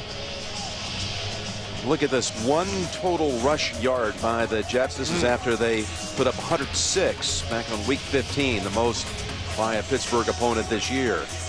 Total yards, you know, when I look at it, Jim, I think I came into today's game just going, can the Steelers' offensive line play well enough to give Ben Roethlisberger a chance to get it done? Well, they have had a terrific first half. Their blocking was the difference. The hard running by Rashard Mendenhall and just timely plays by the quarterback. You said it's almost a perfect first half for the Pittsburgh Steelers. Mendenhall almost had a 100-yard performance in that first half alone. 17 carries for 95 yards. And there is Brad Smith. He went 97 yards to open things back on week 15. They haven't given much of a chance to run it. tonight. Oh, and it slips through his hands. Scoops it up at the 9, and he's in trouble. And boy, is that a tough way to start the second half. How can the Jets possibly get back into this game? Well, you know, you want to play the second half and not make mistakes, and here we go right from the kickoff. But I think they got to change their formula. You heard it at halftime from Shannon Sharp, Boomer Esiason. You got to pick up the pace. You need 3 touchdowns. So the offense has got to be quicker. And, of course, they definitely need a big play from their defense somewhere here in the second half. The biggest comeback ever in championship game history. We were there for it, Phil, 4 years ago. And that's when the Colts were at home, and they came back from 21-3 down to New England to win it in that epic shootout on their way to winning the title, the Super Bowl, as Green shakes off a hit with a straight arm and is shoved out by Ziggy Hood. And it looks like Green may have been shaken up.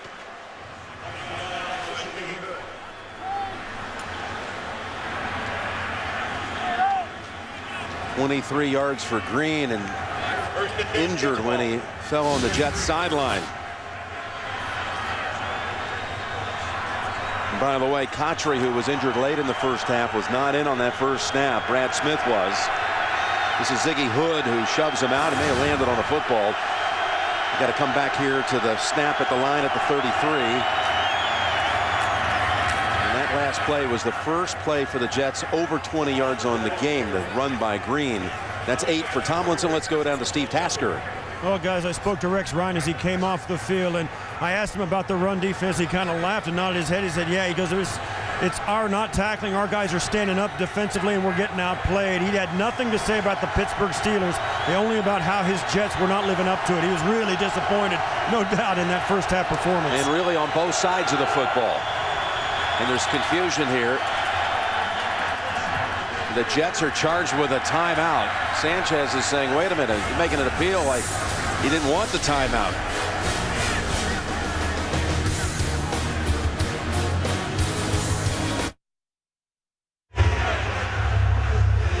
One half to go to identify the second team to Arlington, Texas. Wedged in between Fort Worth and Dallas. Green Bay is already set. Jets report the Cotry hamstring injury. He had one during the regular season, to questionable to return. 2nd and 2. And let's reset this as they run it with Tomlinson, and they lose a yard. They were not, as it turns out, charged a timeout. The officials owned up to the fact that the down clock, the play clock, had not been reset to the 40.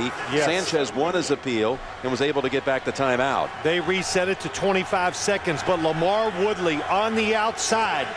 Look, they told us last time they got outside on Lamar Woodley and James Harrison a few times, but they set the edge so well that I didn't think they would try it too often today. When they have lost. 3rd and 3. And that's a first down catch as Holmes finally has a grab coming back to Pittsburgh. He picks up 16. Well, it's an easy read for Mark Sanchez. As he looks down the field, if the receiver has space, that's the guy he's looking at. And Santonio Holmes, Ike Taylor knows him well. Be careful. Sanchez in the shotgun. Boy, he lets that one go. The cold weather, once again, not bothering him when he throws the football. First down at the Steelers 45, and Sean Green, who was banged up, he's back in. They fake the handoff to him. Sanchez on the rollout, throws, he's got Holmes open, and he holds on for the touchdown. What a play. Santonio Holmes broke his route. He held his hand up because he knew he was going to be open, and what a job by Sanchez looking down the field and seeing it. They blocked the edge to give him extra time to throw. Hartstock, the tight end, blocks. So Sanchez can come out, have a little space, not a lot. And how about Santonio Holmes? Only Ryan Clark was back there, but not even close. He had no catches for the first 32.5 minutes of this game, and then he has 2 on consecutive plays, including the 45-yard touchdown. Extra point, good. So 10 unanswered for the Jets. There is some hope after all for the Jets. Heads-up play by Santonio Holmes. The NFL on CBS is sponsored by Southwest Airlines. Find our fares online only at southwest.com. The 2011 Hyundai Elantra. A compact car doesn't have to be a compromise. And by the Droid Pro by Motorola. Finally, a work phone worth taking home. In our meeting with the Jets last night, Mark Sanchez told us that Holmes was so amped up they had intentions of getting the ball to him early to relax him, but he didn't catch anything in the first half. Jim, he was relaxed on that long pass. Nice adjustment, an unbelievable read by him, and Mark Sanchez stands with him. The short kick. Brown backs up to get it at the 9 and down at the 28. Well, Jim, let's look at it. Santonio Holmes, bottom of the screen. It's a play action by the quarterback. He's going to run this. He sees Ike Taylor fall down. He sees him fall down. Now he's thinking. He goes, heck with it. Puts his arm up, locates the football. Mark Sanchez throws it up in the air high enough where he can adjust to it. That is football smart. That's all you can say about it. Threw his arm up, looked like Randy Moss running down there for a second. So the Steelers, at one time 24-0 after the return touchdown by the defense. That's Ellis. And Roethlisberger's able to break away from and then dragged down by Mike DeVito. Making Mike DeVito's dad, Vinny, proud of that effort. His father, former weightlifter and bodybuilder, and one time was a candidate to get into the Mr. Universe competition. His son's come a long way as a free agent. Well, Jim, here it is. Safety in the middle. The Jets are going to change that defense. They're going to play tight man-to-man coverage, and they're going to put the pressure on their corners like they have a lot this year. And again, no Pouncey, their Pro Bowl center. He's out with an injury in the first half. Doug Lugerski has gone most of the way. One player out of Marshall as Mendenhall slides to within a couple of the first down. Well, the weather now has dropped to 10 and our wind chill is below 0. Man, doesn't feel that cold. No, it really doesn't. Oh. Kansas City a couple of weeks ago at 30 was colder than this. I'm being facetious because, you know, we have about 14 heaters around our feet.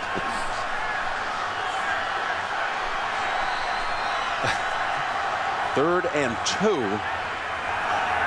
And they go 5 receiver set.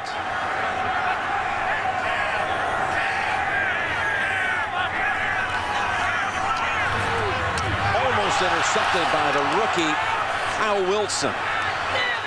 Stepped in front of Antonio Brown, had a play on the ball.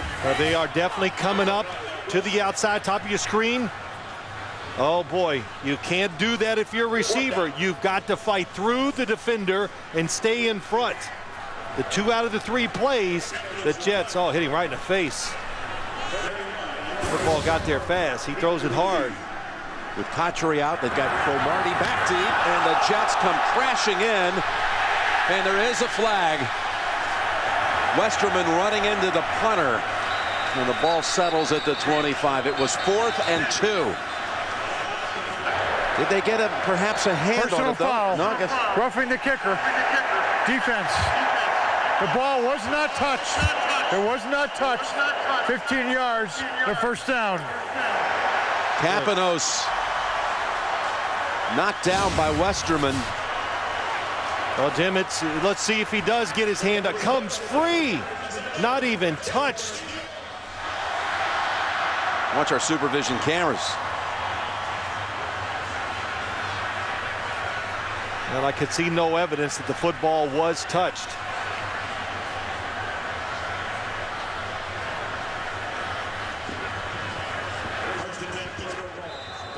Boy, that was close. I think it was not touched. Well, I think if they saw anything there that gave them any evidence that it was touched, they would throw that red flag. Jets had all the momentum, but now the Steelers are able to get the first down, and that's a running play for Mendenhall. It puts him over 100. Well, Roethlisberger, it's been quite an odyssey this past year. Suspended in April for the first 6 games, which was later reduced to 4 for violating the league's the personal conduct policy. And after an alleged sexual assault down in Georgia, prosecutors decided not to file charges after investigating, but the league issued its own punishment. Again, 4 games he sat out, could not practice through those 4 games. Here he's handing off to Mendenhall. A gain of about a yard. Now, we've been around him all season long. Have you noticed a change at all in how the players on this team, you think, reacted to Ben? I've definitely seen a change in his personality, Jim, when he deals with us. I think he's more patient, in much better spirits. I think he feels good about himself. And just reading and talking to his teammates, I think they enjoy what they perceive as a new attitude towards them, too. But I think it's, of course, you and I have talked about this. It's too early to say, oh, that's it. He's learned everything and he's going to change completely. Time will tell. Got a 3rd down here at the 45, 3rd and 6. These bunches by the receivers of the Steelers, it makes the Jets back off.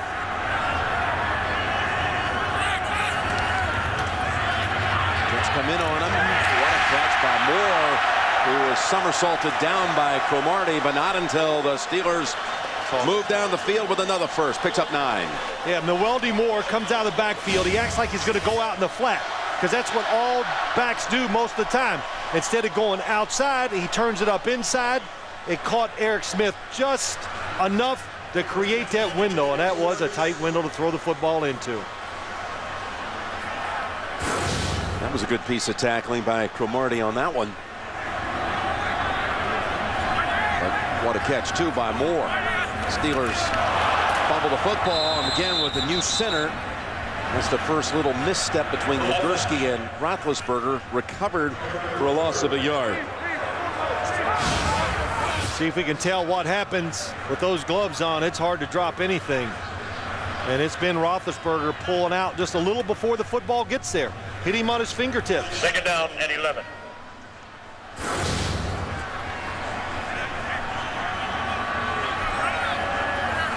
Will come out with the 5 receivers.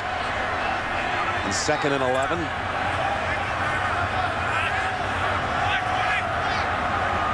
Top of your screen, Rivas on Antonio Brown. Roethlisberger, here comes Coleman. He twists away from him. Now plants the feet, fires it long, intercepted.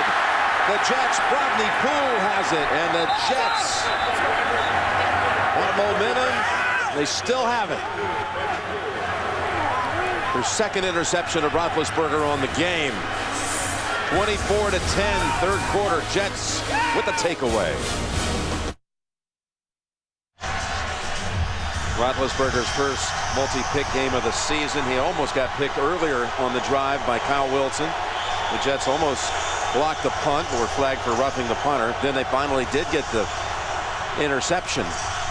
The 6th seed in the AFC now coming to life after the 6 over on the NFC side ran the tables in the conference playoffs. The Packers are heading to Arlington. Jets drove it 90 yards again last time they had it. Start this one from the 14. They go green with Ziggy Hood stopping it after a run of 3. Well, Ben Roethlisberger throws the football. Sanders right here.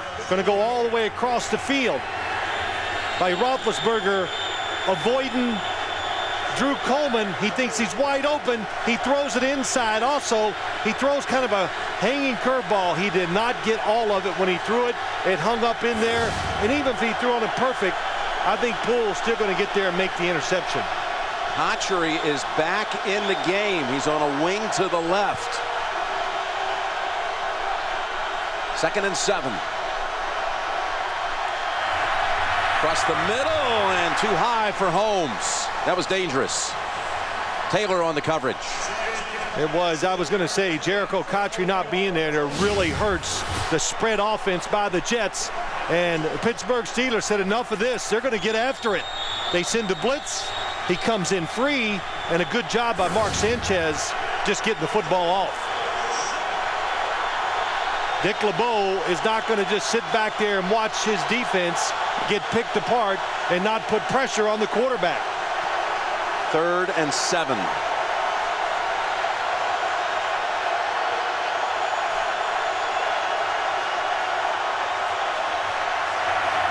Sideline caught with the feet down. No. Edwards out of bounds. Incomplete.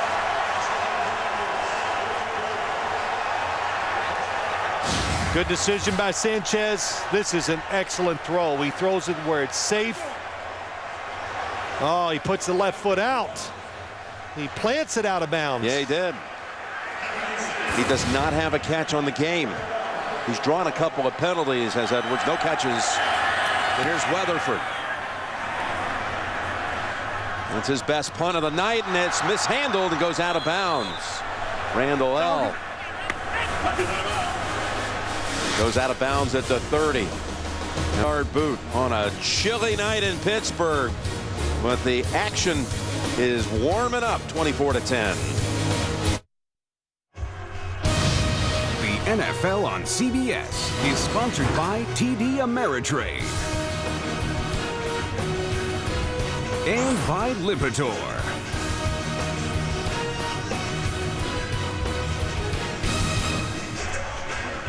Looking down at Heinz Field from the MetLife blimp, providing our aerial coverage. Steelers, since the AFL-NFL merger 41 years ago, in a conference final for the 15th time. It's a record. 15 of 41. We'll start this series with another running play with Mendenhall. No gain.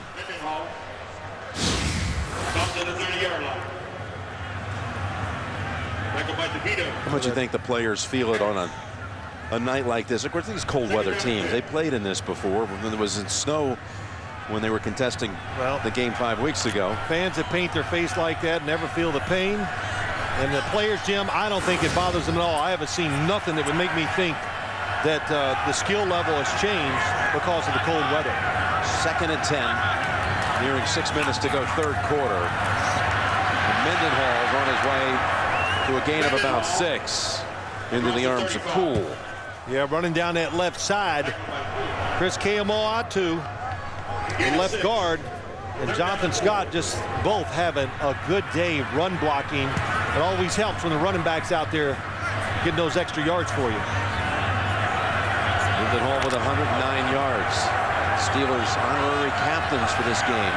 A pair of legendary, iconic running backs from Pittsburgh, Rocky Breyer and Franco Harris, both on 4 Super Bowl winning teams. And a running back has been a story for him so far tonight. 3rd and 4, as Roethlisberger has all day, now takes off, and he's run for another first down. Picks up 5. Such a tremendous disguise by the Jets defense to initially get all the people covered. The difference this week, the quarterback is running forward.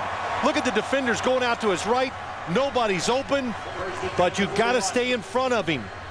Now, I know Tom Brady's not going to run last week, but they kept a defensive lineman in front of him. Nobody open down the field. Look at all the extra defenders for the Jets. But one of the defensive linemen has to stay right in front of Ben Roethlisberger so he cannot run. That's 3 times he's run for a first, including a touchdown. And this first down snap is a 2-yard setback for Mendenhall. You can relive every game of the 2010 season, including the playoffs. Go online, find it there in HD with NFL Game Rewind. Sign up today, NFL.com/Game Rewind, or search NFL Game Rewind. You know, it just shows you when you watch football, you got to be careful when you look at statistics. You look at Ben Roethlisberger's numbers today and you go, wow, he's not playing well. Just the opposite. 2 interceptions, both deep in Jets territory, big runs. And 2nd and 12, Mendenhall gets a good block by Miller and is able to get within 3 of the first. That's a 9-yard pickup.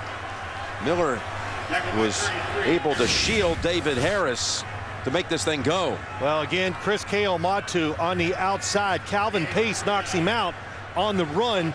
And I'll tell you why he did it, because the last time, watch 68 come, Calvin Pace goes low, because the last time these two teams played, big number 68, the left guard, Keamoatu, was knocking him down like he was a bowling ball.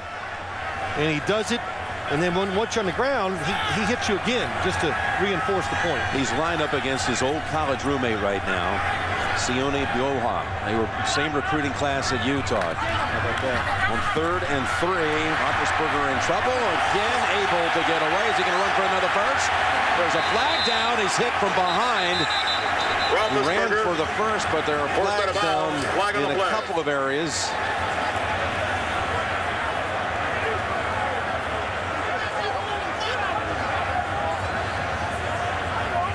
The one thing, let me say it again, keep him in the pocket. The coverage is borderline great down the field. Holding defense, number 31. That 5-yard penalty is enforced from the end of the run. First down. Antonio Cromartie, bottom of your screen. Mike Wallace, he does the double move. Oh, man, I'd say that's holding. No question. But what happens when Ben Roethlisberger drops back, the receivers run their route. They're very disciplined. But the word is, once you see him move, what do they say to him? Play ball. Here we go. They're very good at redirecting their routes. Very tough for defensive backs to cover. All the way down to the Jets' 42. Jets defense had 5 sacks last week at New England. None so far tonight. But they've got one now. Alvin Pace drops Roethlisberger at the 49 and a loss of 7. A good coach from up top, but that time they surround him. And there's nowhere for him to step up and run. The defender in front, that makes him hesitate. And then Calvin Pace, with that extra time, is able to get the sack. Well, they've been grabbing him. Look at he's losing his name on the back of his jersey. But the coverage again. Excellent down the field by the defensive backs of the Jets.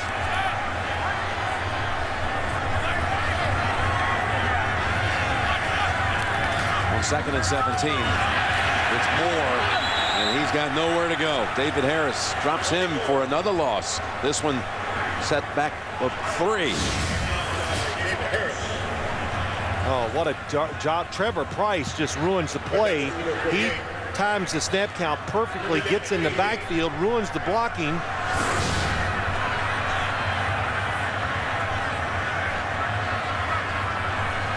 Steelers bring in Isaac Redmond. It's 3rd and long, 3rd and about 20. They got to get to the Jets 32 for the first. Jets have so little room for error now, getting late in the 3rd quarter.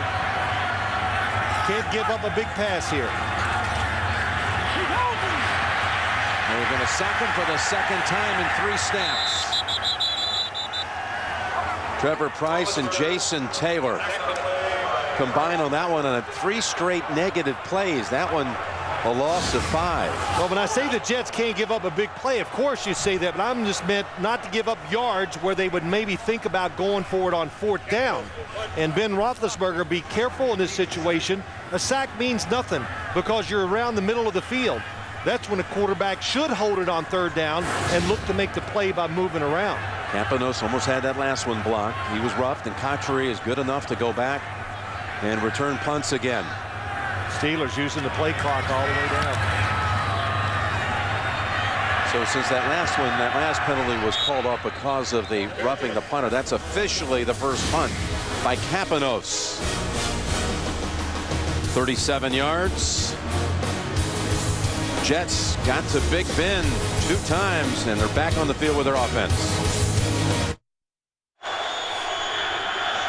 We're back last minute, 3rd quarter. Jim Nantz, Phil Simms, Steve Tasker here at Heinz Field.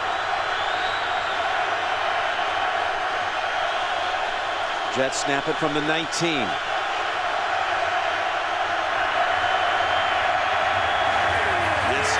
With a catch at last to the 37. That's a play we saw from Green Bay today. Earlier, we've seen the Patriots run a lot. I like it.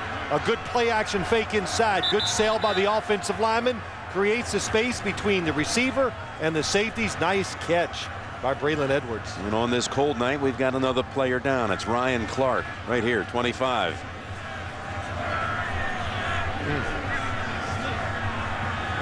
After Mark Sanchez getting hit, you think, man, he might be out of the game. He has come back in and throwing the football well.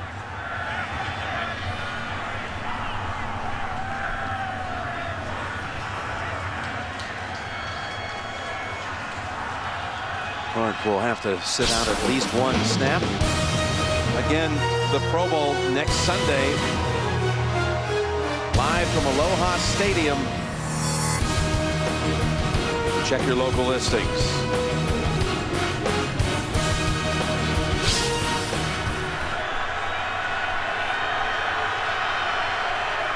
And Monday comes in for him. He got a lot of action against the Jets back here in December as Polamalu was out, and Monday really filled in for him. That was an 18-yard throw to Edwards. First down at the 37.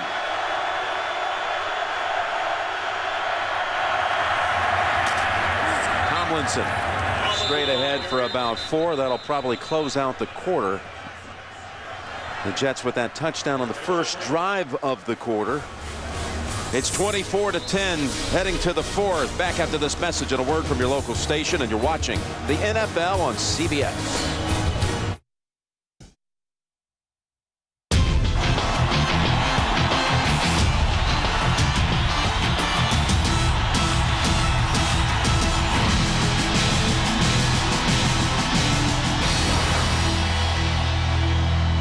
One more quarter to go before we'll have a Super Bowl set.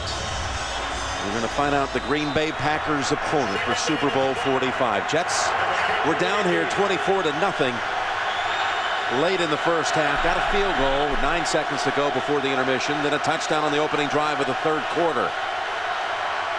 We start the 4th with 2nd and 5 from the 42. Sanchez has his man. It's his tight end, Keller, to the Pittsburgh 39. Sanchez hanging in there. He had that blistering hit that led to a return touchdown. I thought he might be out, but he's back up, and man, has he played tough since. Yeah, they cleared out on the outside, and then Keller goes down and gets behind the defense.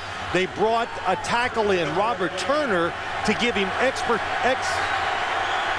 more protection on the right side, and it worked. It let Sanchez throw the football down the field. Picked up 18. Going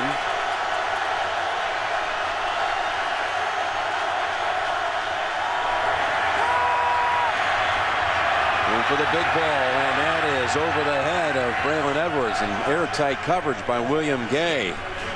You know, you look at Mark Sanchez, Jim, and it was the game here 5 weeks ago where I really thought he changed as a quarterback. He just got mentally tougher because Rex Ryan talked about pulling him and maybe going to a backup quarterback. And I think we saw that night when we were meeting with him before the game.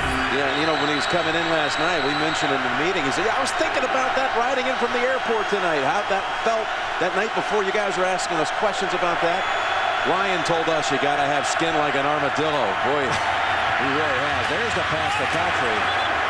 He takes a big lift, but gets right back up. It was Polamalu who delivered the pounding.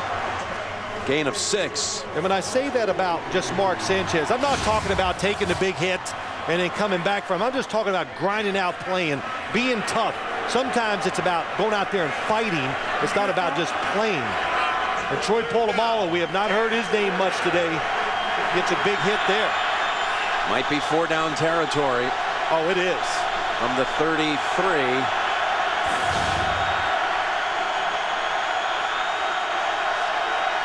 Third and 4. Off coverage to the left. That's Keller with the grab and the first. And Ryan Clark, who set out a couple of snaps, was back in on that play. They go at him, pick up 6. Keller goes out, comes back in, really well designed. It's a play the Jets run a lot, and you got to be perfect with the throw. And Mark Sanchez raises up, gets taller, and puts it right on the money. He's really gotten good at this. Throwing over the middle. He's only about 6'2", but he stands really tall, gets his arm up, and is able to get those short passes over the middle. First and 10 from the 27. Green tripped up right away. That was James Harrison.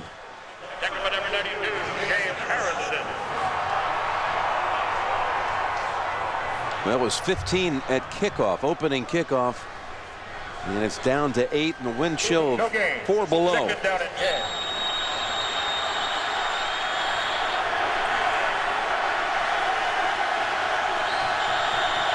Braylon Edwards is not in. Hartsook is. He's lined up at the top of your screen. 2nd down and 9. Putting the wide receivers inside on the slot to give them more options.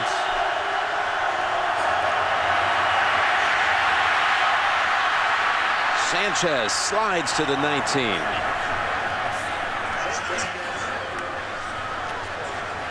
Sanchez wanted a flag there on Harrison, but doesn't draw one. Well, he does the right thing. Coverage down the field is excellent. They got 3-on-2, so there's nowhere to go. And James Harrison looks a little more when you see it. When the quarterback goes feet first, it's a give up. You got to let him go. Well, it's what I was talking about. Yeah. Sanchez appealed for it. They had a little gadget play all the time for these situations the first time they played. 3rd and 3. It's Green going wide, and he stopped a yard short by Harrison. And down low was Ferrier, 4th and 1.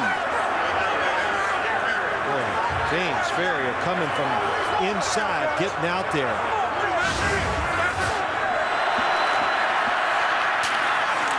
James Ferrier, who, when Bill Parcells was coaching the Jets, this was his first pick. He was the 8th pick overall back in the '97 draft. Joined the Steelers all the way back in '02, and they're going to measure for it. It's going to be an interesting moment here with 4th and about a half yard to go. You know what I wanted to say, though, Jim, the last time they played, every time it was 3rd and 1, 4th and 1, the Jets, they snapped the ball to the running back. They threw some play action passes. Mark Sanchez kept it on a boot. They never challenged the Steelers up front, just running right at them. Yeah, Sanchez scored on a 4th down play on that boot. One of the great fakes you saw all season. And this is not even it's not even a decision for Rex Ryan. He knew once they got inside about the 35-yard line, it was 4-down territory. Brought in the 16-year veteran, Tony Richardson. You think of 3 old guys on this Jets team. Richardson, 16 years. You give Tomlinson his 10. Jason Taylor his 14. 40 years of experience. They've never been to the Super Bowl. Between those 3. 4th and 1. Green, though, is the running back, not LT. They're going to go Green, and he drives ahead for the first. Boy, that was... They lined up and went at him that time. What we didn't see in the first half from the Jets was a will and some toughness, but they've shown it here in the second half. Brandon Moore, Wayne Hunter, replacing Damian Woody at the right tackle. Top of your screen. Oh, yeah, there you see him. Yep, you know it's a first down. Dustin Keller gets a good block. The Jets did not do a good job the first game down in this area of the field. There's only 2 things that Pittsburgh's defense does. They all out blitz, or they play the defense they're playing now. Uh-oh, mishandled. Sanchez has to fall on it to avoid further disaster. A loss of 8. Oh man, it's like a umbrella defense. They're running down the field. He took his eyes off the snap. Let's see if he did. Yes, he's looking down the field before the football gets there.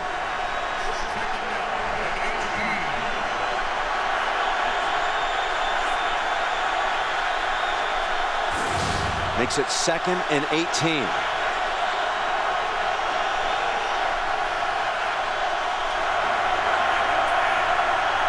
Holmes on the near side. They're going to go draw. And they've got open room with Green barreling ahead down to the 9. Big blocks by both Nick Mangold and Tony Richardson, and one escape from Ryan Clark to go for 16. Oh, it is. Matt Slauson gets you're right. Tony Richardson pins Timmons to the inside, and it allows the run to get up the field. 3rd down and 1. Sean Green, when he runs, he can break tackles, a lot like Mendenhall for the Steelers. 3rd and 2. Right. Quick toss. Hatcher's got the first, and it's down to the 2.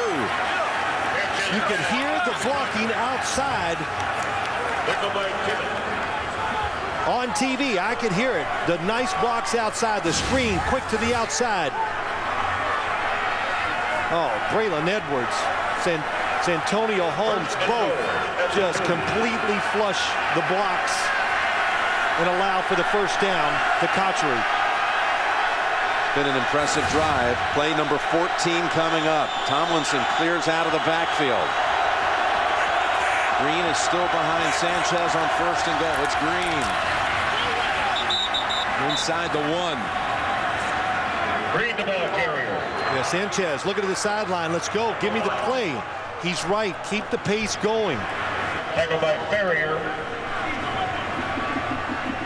Rex Ryan implored his team last night to visualize. Last year that confetti came down on your head. It was not our color. Visualize what it's going to feel like. The t-shirt, the confetti, which there wouldn't be any here, but it's what he told them. The hat that says AFC champions. And his team's come back from 24-0 down. Gotta hurry. Yeah, there's not a lot of, again, down to 2. Sanchez still has it, now throws and incomplete. It was in the hands of Dustin Keller. Catchable ball. Well, you know, it's well done by the Steelers defense, but the communication from the sideline to Mark Sanchez, rushing the play, you can't sell the fake. If I was the Jets, 2 running plays. LT, the running back, the man who has scored more touchdowns than any player in history without playing in the Super Bowl. Sanchez going up top, and he's almost intercepted. Lamar Woodley had his hands on it. You got LaDainian Tomlinson in the backfield. He can jump over the defenders. It even looks like the Steelers are playing pass. Trying to hit Santonio Holmes. That's about, I've lost count. It's at least 4, maybe 5 passes that have been knocked down. They are ready for the quick stuff. Here we go, 4th down. They've already converted on a 4th and 1 on this drive. A must right now. Straight ahead. Second chance. Push back and no. A goal line stand by the Steelers. Tomlinson is stopped short. They went right up the gut. And it was completely blocked up by Pittsburgh. The Jets just ran 17 plays, used up 8 minutes and 6 seconds, and come away empty. Now remember, the Jets did get a safety right down here in this end zone. Jason Taylor back in the game 5 weeks ago. Roethlisberger in a mishandle. It's going to be a safety. There it is. A mishandle on the exchange again with the backup center, Legursky and Roethlisberger, for the 2nd time in this half. And it puts up 2 on the board for the Jets, and they'll get the free kick coming their way. That wasn't even close.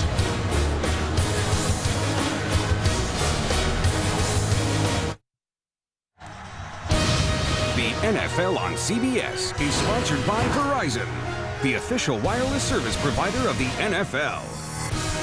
Best Buy, the hottest new tech toys under one roof. And by Acura, the most innovative thinking you'll find in an Acura.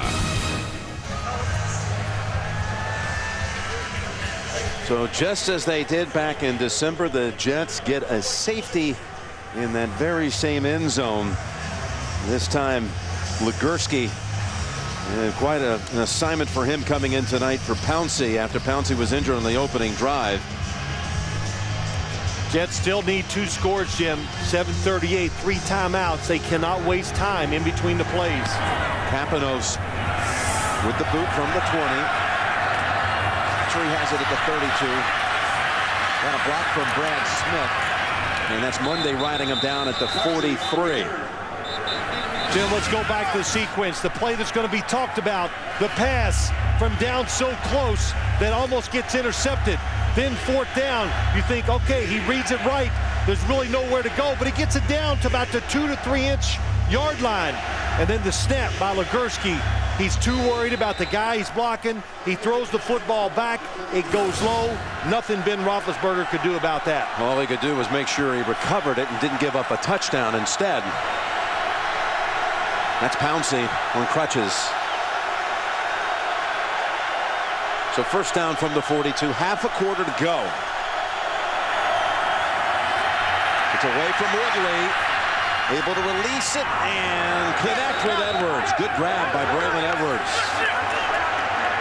It's a catch. What do you say? Gets away from Woodley. Doesn't fumble the football. Still able. Oh, he switches hands with the ball. How great is that? And how about the throw? It's a catch. Knee down. Watch the left hand. Knee's already down. The knee is down. You don't throw a challenge flag. I wouldn't. I think that replay showed it. 22 yards to Edwards.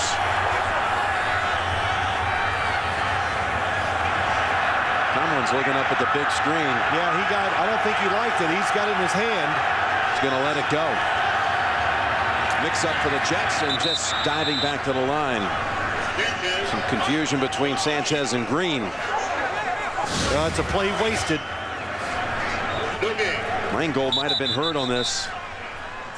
Oh, it's Sanchez who dives into the back of his left leg. My goodness. The two Pro Bowl centers of the AFC. First Pouncey out. Now Mangold is down.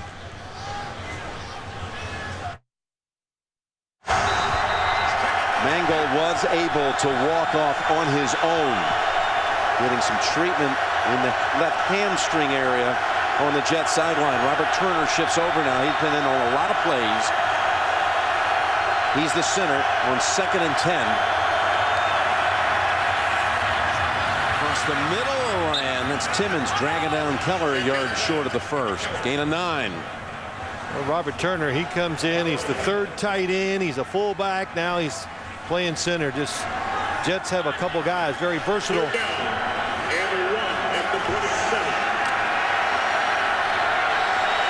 Third-year man out of New Mexico. Jets 3rd and 1. Tomlinson, he was stumbling before he even got a hold of it. And that Steeler defensive front came busting through. Well, what I'm finding out, I see why, as you watch up front, the Steelers just win it again. James Harrison coming down the line of scrimmage, one of the players that disrupts it. But you see why the Jets, last time they played, always had something different. They did not want to run it straight ahead. Looked like Sanchez ran into Tomlinson. A little slight misexecution. And it's another 4th and 1.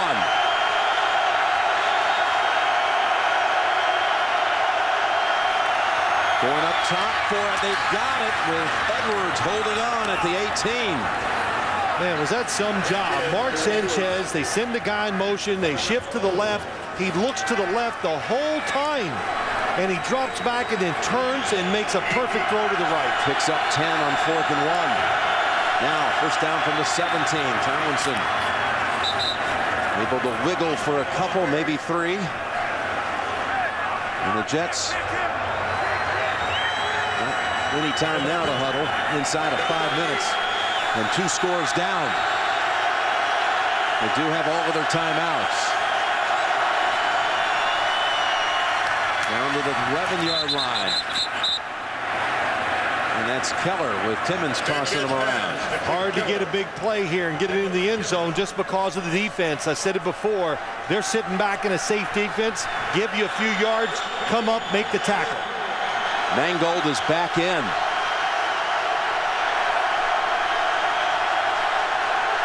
Third and 3. That's Keller again, and he makes the last-ditch effort to pick up the first. First and goal to go. Gain of 5. Rex Ryan rolling that arm around on the sideline. Hurry up. As long as they don't use too much more time with 3 timeouts, 2-minute warning. If they score, good chance of getting the football one more time. They run it with LT, and it's clogged up at the 4. Hit there by Ferrier.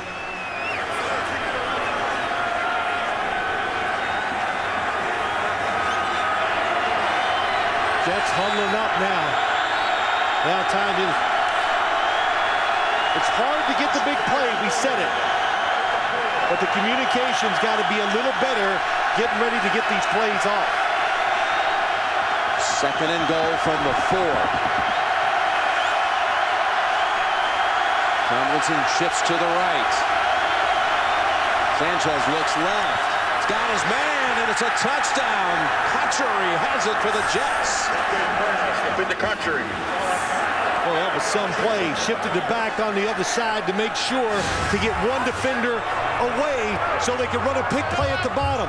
And that's what they do. Ike Taylor runs into his own guy, and Cotchery comes out uncovered. Cotchery, who was hurt in that first half, hamstring injury. We're told it was questionable he would return, but he comes back. He's got the touchdown. The Jets have scored 18 unanswered, and they're going to go for 1 here. Kind of thought they might go for 2. Extra point is good. Put it up at 24-20, and if you score another touchdown, who knows? It could have been a 27-24 game. Nonetheless, it's a 1-score difference at 24-19. The NFL on CBS is sponsored by Subway Restaurants. Start the new year right with the Egg White Muffin Melt. And by IBM. Let's build a smarter planet. Visit IBM.com/smarterplanet. Boy, one time it looked like a foregone conclusion. Who was going to take possession of the Lamar Hunt Trophy? It was 24-0. I mentioned the biggest comeback was Colts against the Patriots. It was 21-3. That was not the halftime. The halftime score was 21-6. But at one point in that second quarter, it was an 18-point margin. Everybody up for the onside kick, Jim. I think they'll kick off, use their timeouts too. I'll tell you what's big is that timeout that Sanchez appealed for right at the beginning of the third quarter that they got back. That's Brown dancing around and able to pick up additional yardage. How did he get free? He steps out at the 40. The Jets had him back near the 20. That was a good return. Jim, let's just go back real quick. Look at the touchdown. Santonio Holmes runs a great angle, and Ike Taylor runs into William Gay that gives Jericho Cotchery the wide open touchdown. And now the field position, even if the Jets stop them, they got to go a long way to score that winning touchdown. It was a 27-yard return for Antonio Brown through a lot of traffic. Of course, this score, the Jets doing what they did, it forces the Steelers to be somewhat aggressive in their play calls. They have 3 tight ends and first down from the 41. And Mendenhall owned that first half. Picks up 2 this time. Jets call the timeout.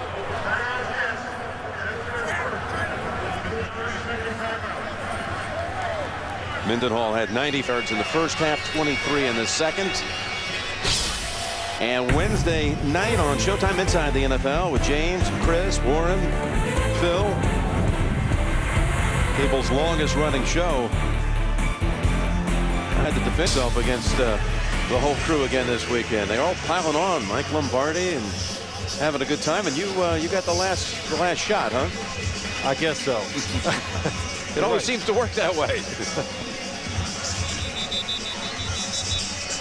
And there's the comeback we spoke of.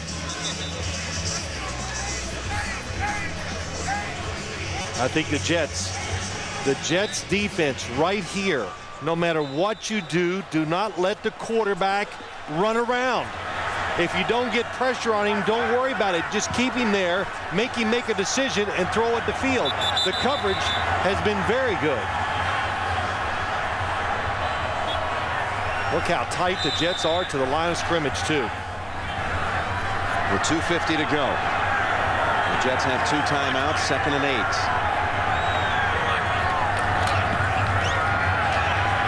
Steelers are going to go up top, and Miller has the first down. That's a huge catch. Miller with the first down at the 44.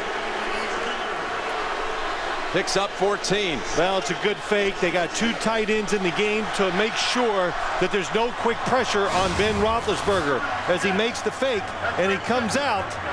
Heath Miller coming across the field. Safe throw. Jets have just used their second timeout. That was Poole trying to knock it down. He got there too late. And Heath Miller, again, inactive in that game 5 weeks back against the Jets, still out with a concussion. Subway post-game show is coming up. We'll have the presentation of the Lamar Hunt Trophy to the AFC champions, plus JB, Dan, Shannon, Boomer, Coach Cowher will preview Super Bowl 45 coming up on the Subway post-game show. Yeah, he's talking to those linemen blocking.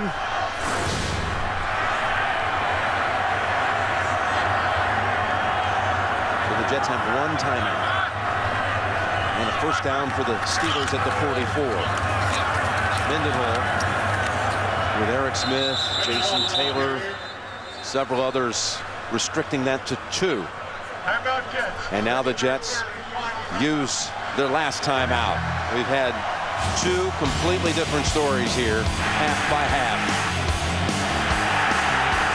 That sack fumble run back made it 24-0 with 1:13 to go in the second quarter.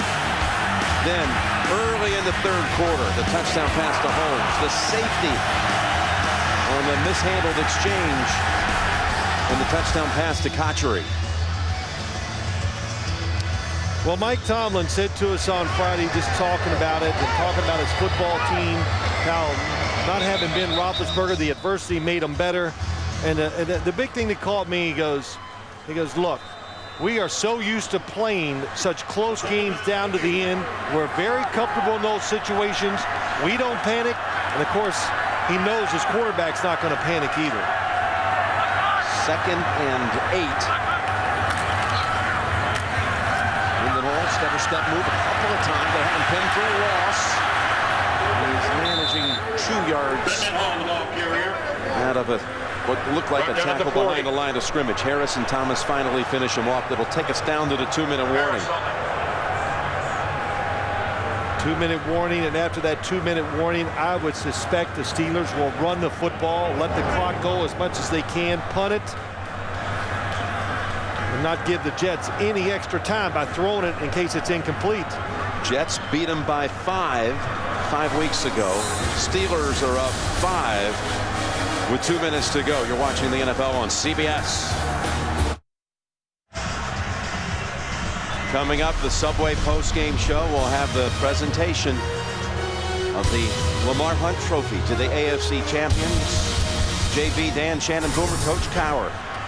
We'll have a first look at Super Bowl 45 coming up on the Subway post-game show. Third down coming up. What do you expect here, Phil? It could be, well, the Steelers could run a quarterback draw, but there's so many defenders inside, it's probably not going to work. 5 wide receivers, looks like they're going to throw it. Surprise. Yeah. And they are looking throw. Now, Roethlisberger in trouble, throws it in. What a catch! A catch to clinch it in all likelihood. Brown, who had the big one last week, the long gainer to set up the winner, this time picks up the first down. Picks up 14.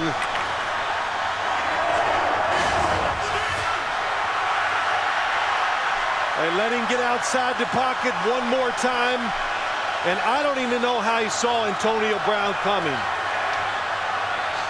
And Rex Ryan knows that's it. What a job. Ben Roethlisberger's movement today, first downs, running and throwing. As you look back, that was the difference in the game.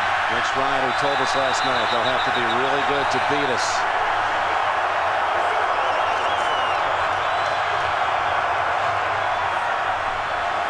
Steelers, Jim, you look at this game, Roethlisberger moving, running the football in the first half, and the Jets did what they said they did not want. They just got off to a slow start on both sides of the ball.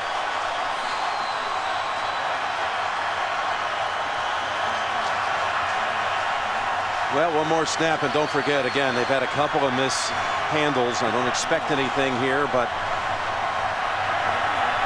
last little breath of hope for the Jets, and cleanly exchanged, and another knee for Roethlisberger. Pittsburgh's going to the Super Bowl for the 3rd time in 6 years. Roethlisberger will have a chance to pull even with Brady on the all-time Super Bowl victory list. And Aikman 2. Only Montana and Bradshaw with 4, and Tomlin's going to be the first coach under the age of 40 to take 2 teams to go twice to the Super Bowl. He's already the youngest coach to ever win it.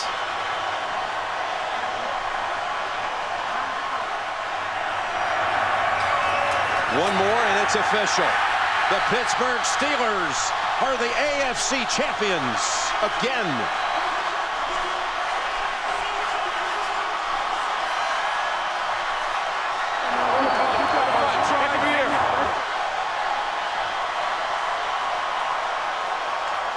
Second time in 3 years. 3 out of 6. And the Jets get all the way to the title game and come up short for the second straight year.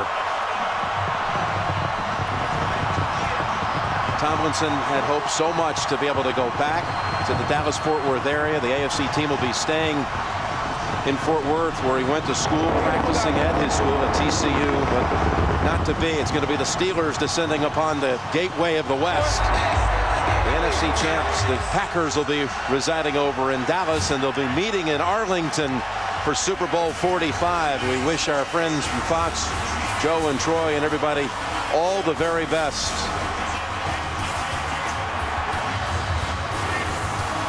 Ben Roethlisberger. He's going to a Super Bowl for a 3rd time. Partner, it's quite a game. Yeah, it was a tough effort by the New York Jets, but the Steelers deserve to win. 24-0 lead, just too much to overcome. The Jets almost got there. You've been watching the NFL on CBS. Phil Simms, Jim Nantz, James Brown in New York coming up next. The Subway postgame show is sponsored by Subway Restaurants, home of the famous $5 footlong. Subway, where winners eat. And welcome back to our New York studios and the Subway postgame show. I'm James Brown alongside my guys Dan Marino, Coach Bill Cowher, Shannon Sharp, and Boomer Esiason. A reminder that's still ahead on CBS, a tsunami puts a crime scene in jeopardy. This is one wave you don't want to miss. A new Hawaii 5-0 is rolling your way tonight. So the Pittsburgh Steelers get it done. They advance to Super Bowl 45. They will now face the Green Bay Packers on Sunday, February 6th. And you know what? Congratulations to Pittsburgh Steelers. It was a great game. And Ben Roethlisberger, you look at statistically, he was 10 of 19, 133 yards, 2 interceptions, but it's the intangible plays. It's a moving out, keeping drives alive on 3rd down. 28 years old, he's going to his 3rd Super Bowl. And that's the thing that he can do that the other 2 guys that they beat, Peyton Manning and Tom Brady, couldn't do. He could extend plays outside of the pocket, and you saw it on 3rd down. He made the play when they had to have it. Tip your hats to the Jets. A little bit too late. I know one thing. We're going to have a terrific Super Bowl. 2 of the more popular franchises out there between Green Bay and Pittsburgh. Pittsburgh needs to get Maurkice Pouncey back, their center, very, very badly, because B.J. Raji, the nose tackle for the Green Bay Packers, could give them a lot of trouble in the middle of that defensive line. No question about that, Boom. All right, folks. And for tonight's decisive moment presented by... We go to Coach. Yeah, it's 3rd and 6. It just needed a stop, and Ben Roethlisberger is going to hit Antonio Brown, doing as you guys just said, extending the play, rolling to his right, finds him for 14 yards, and the Pittsburgh Steelers go to their 8th Super Bowl appearance. I'm going to tell you, like you said, Dan, he did it all day, and I'll tell you, the one thing I'll say about this Super Bowl when you match up, and my first thoughts are these 2 defenses, Dom Capers from Green Bay, Dick LeBeau from Pittsburgh. You're going to see this identical defenses, blitzes coming from everywhere, and 2 good quarterbacks that can elusive and get away from the blitz. Right. With the wide receivers of the Green Bay Packers, whoo! Stay tuned for the Lamar Hunt Trophy presentation.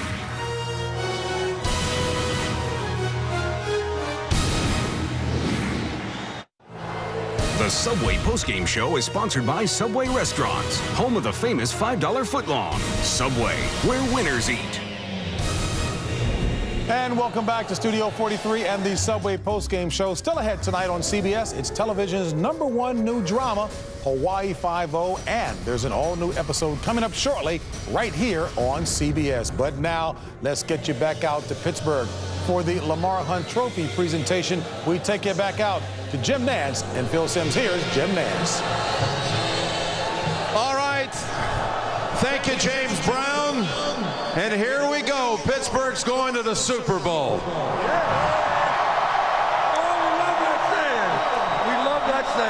And to present the Lamar Hunt Trophy, a couple of Steeler legends right here.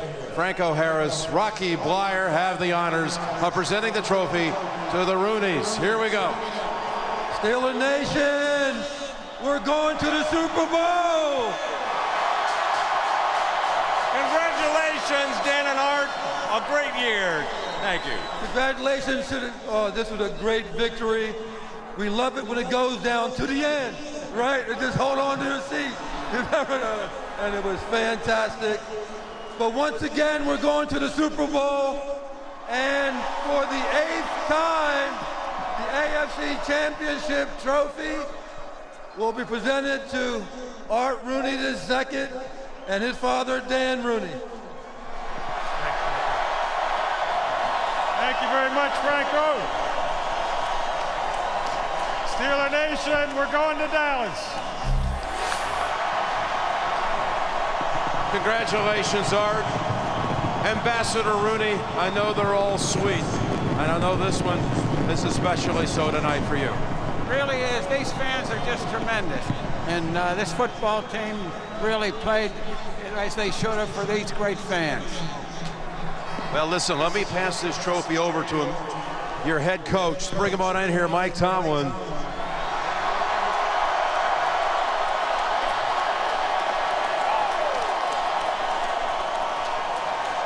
Coach, that first half performance, I mean, you guys came out. How did you do that? 24-0 at one time. Put this game in context. Well, we got the greatest fans in the world. We really do. Steeler Nation, you deserve this. We know everything's big in Texas. We're going to show them how big we do it. See everybody in Dallas. First coach to ever take two teams to the Super Bowl under the age of 40. He's only 38, already the youngest to ever win it. Congratulations, Mike. Come on in here, Richard and Ben. How about that first half performance? You went over 100. You had 95 at halftime, and the emphasis on the running game at the start there.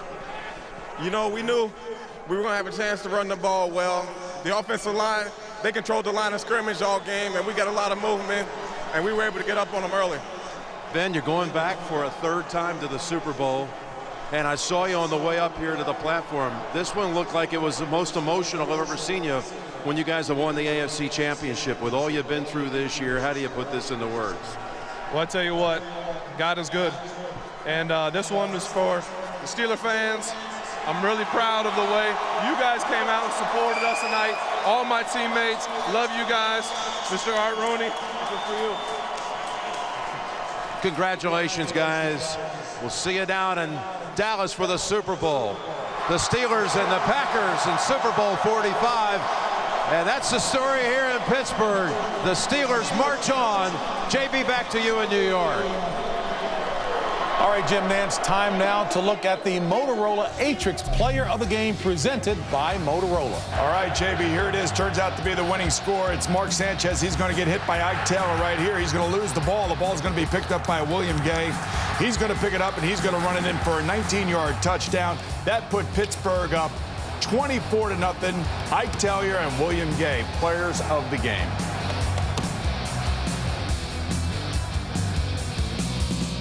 All right, folks, stay with us. We'll continue in a moment. When we come back, we'll hear from Jets head coach Rex Ryan. The Subway postgame show is sponsored by Subway Restaurants, home of the famous $5 footlong. Subway, where winners eat.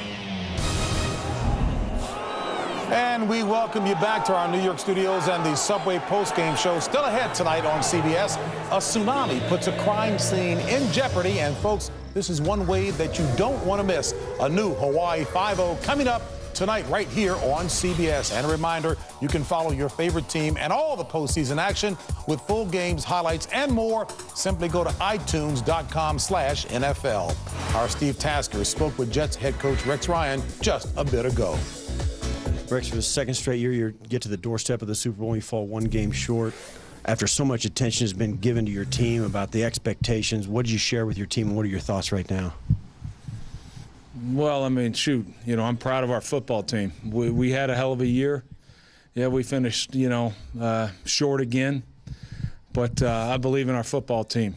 I got news for you. Our expectations will be the exact same, and they should be. We got a lot of heart. We played a good half. We never played a good game, and that was the difference. You get to this point, you got to play a great game against a great opponent. And we played a good half, and that was it. They made plays when they had to, and that's why they're moving on. You after the first half, you told me about having to play a little better. You weren't just satisfied with the effort, but you shut them out in the second half and just came up maybe one or two plays a little bit short. Talk to us about that second half. Well, that's it. I mean, our team is resilient. We knew we'd come back when, like I said, I go, hey, everybody's doubted us the whole year. But we thought we could win the game, and I told you that going in at halftime that, we'll come back and we'll have opportunities to win it, and we just, we came up short. Coach, you've taken a lot of shot arrows from critics. You've taken a lot of criticism. Your team's gotten a lot of attention. Tell me, is there anything looking back on any of this whole season from training camp all the way through? Would you change anything? Yeah, I'd change the outcome of this game. That's the only thing I'd change because our football team is improving. I think, our guys played hard every single game. I'm proud of our football team, and we don't need to apologize to anybody, and I mean anybody. We'll be back, and you'll see. We'll be back, and the only difference is we plan on winning that sucker. Rex, thanks. Congratulations on a great season and a disappointing loss, but congratulations on a bright future for the Jets. Thank you, Steve. Well, congratulations to Rex Ryan and the Jets. They certainly gave it their very best all season long. I tell you can say what you want about Rex Ryan, but I tell you, he says it the way it is. He's very respectful, and I tell you what, the guys love playing for him. Right, hats off to him. All right, folks, coming up next, an all-new episode of Hawaii Five-0. Folks, I'm James Brown, and for all of us here at CBS Sports, we thank you for watching, and we'll see you again next season. Have a great evening, and stay tuned for Hawaii Five-0. God bless you. We'll see you next year. And I'm Shannon Sharp. Goodbye.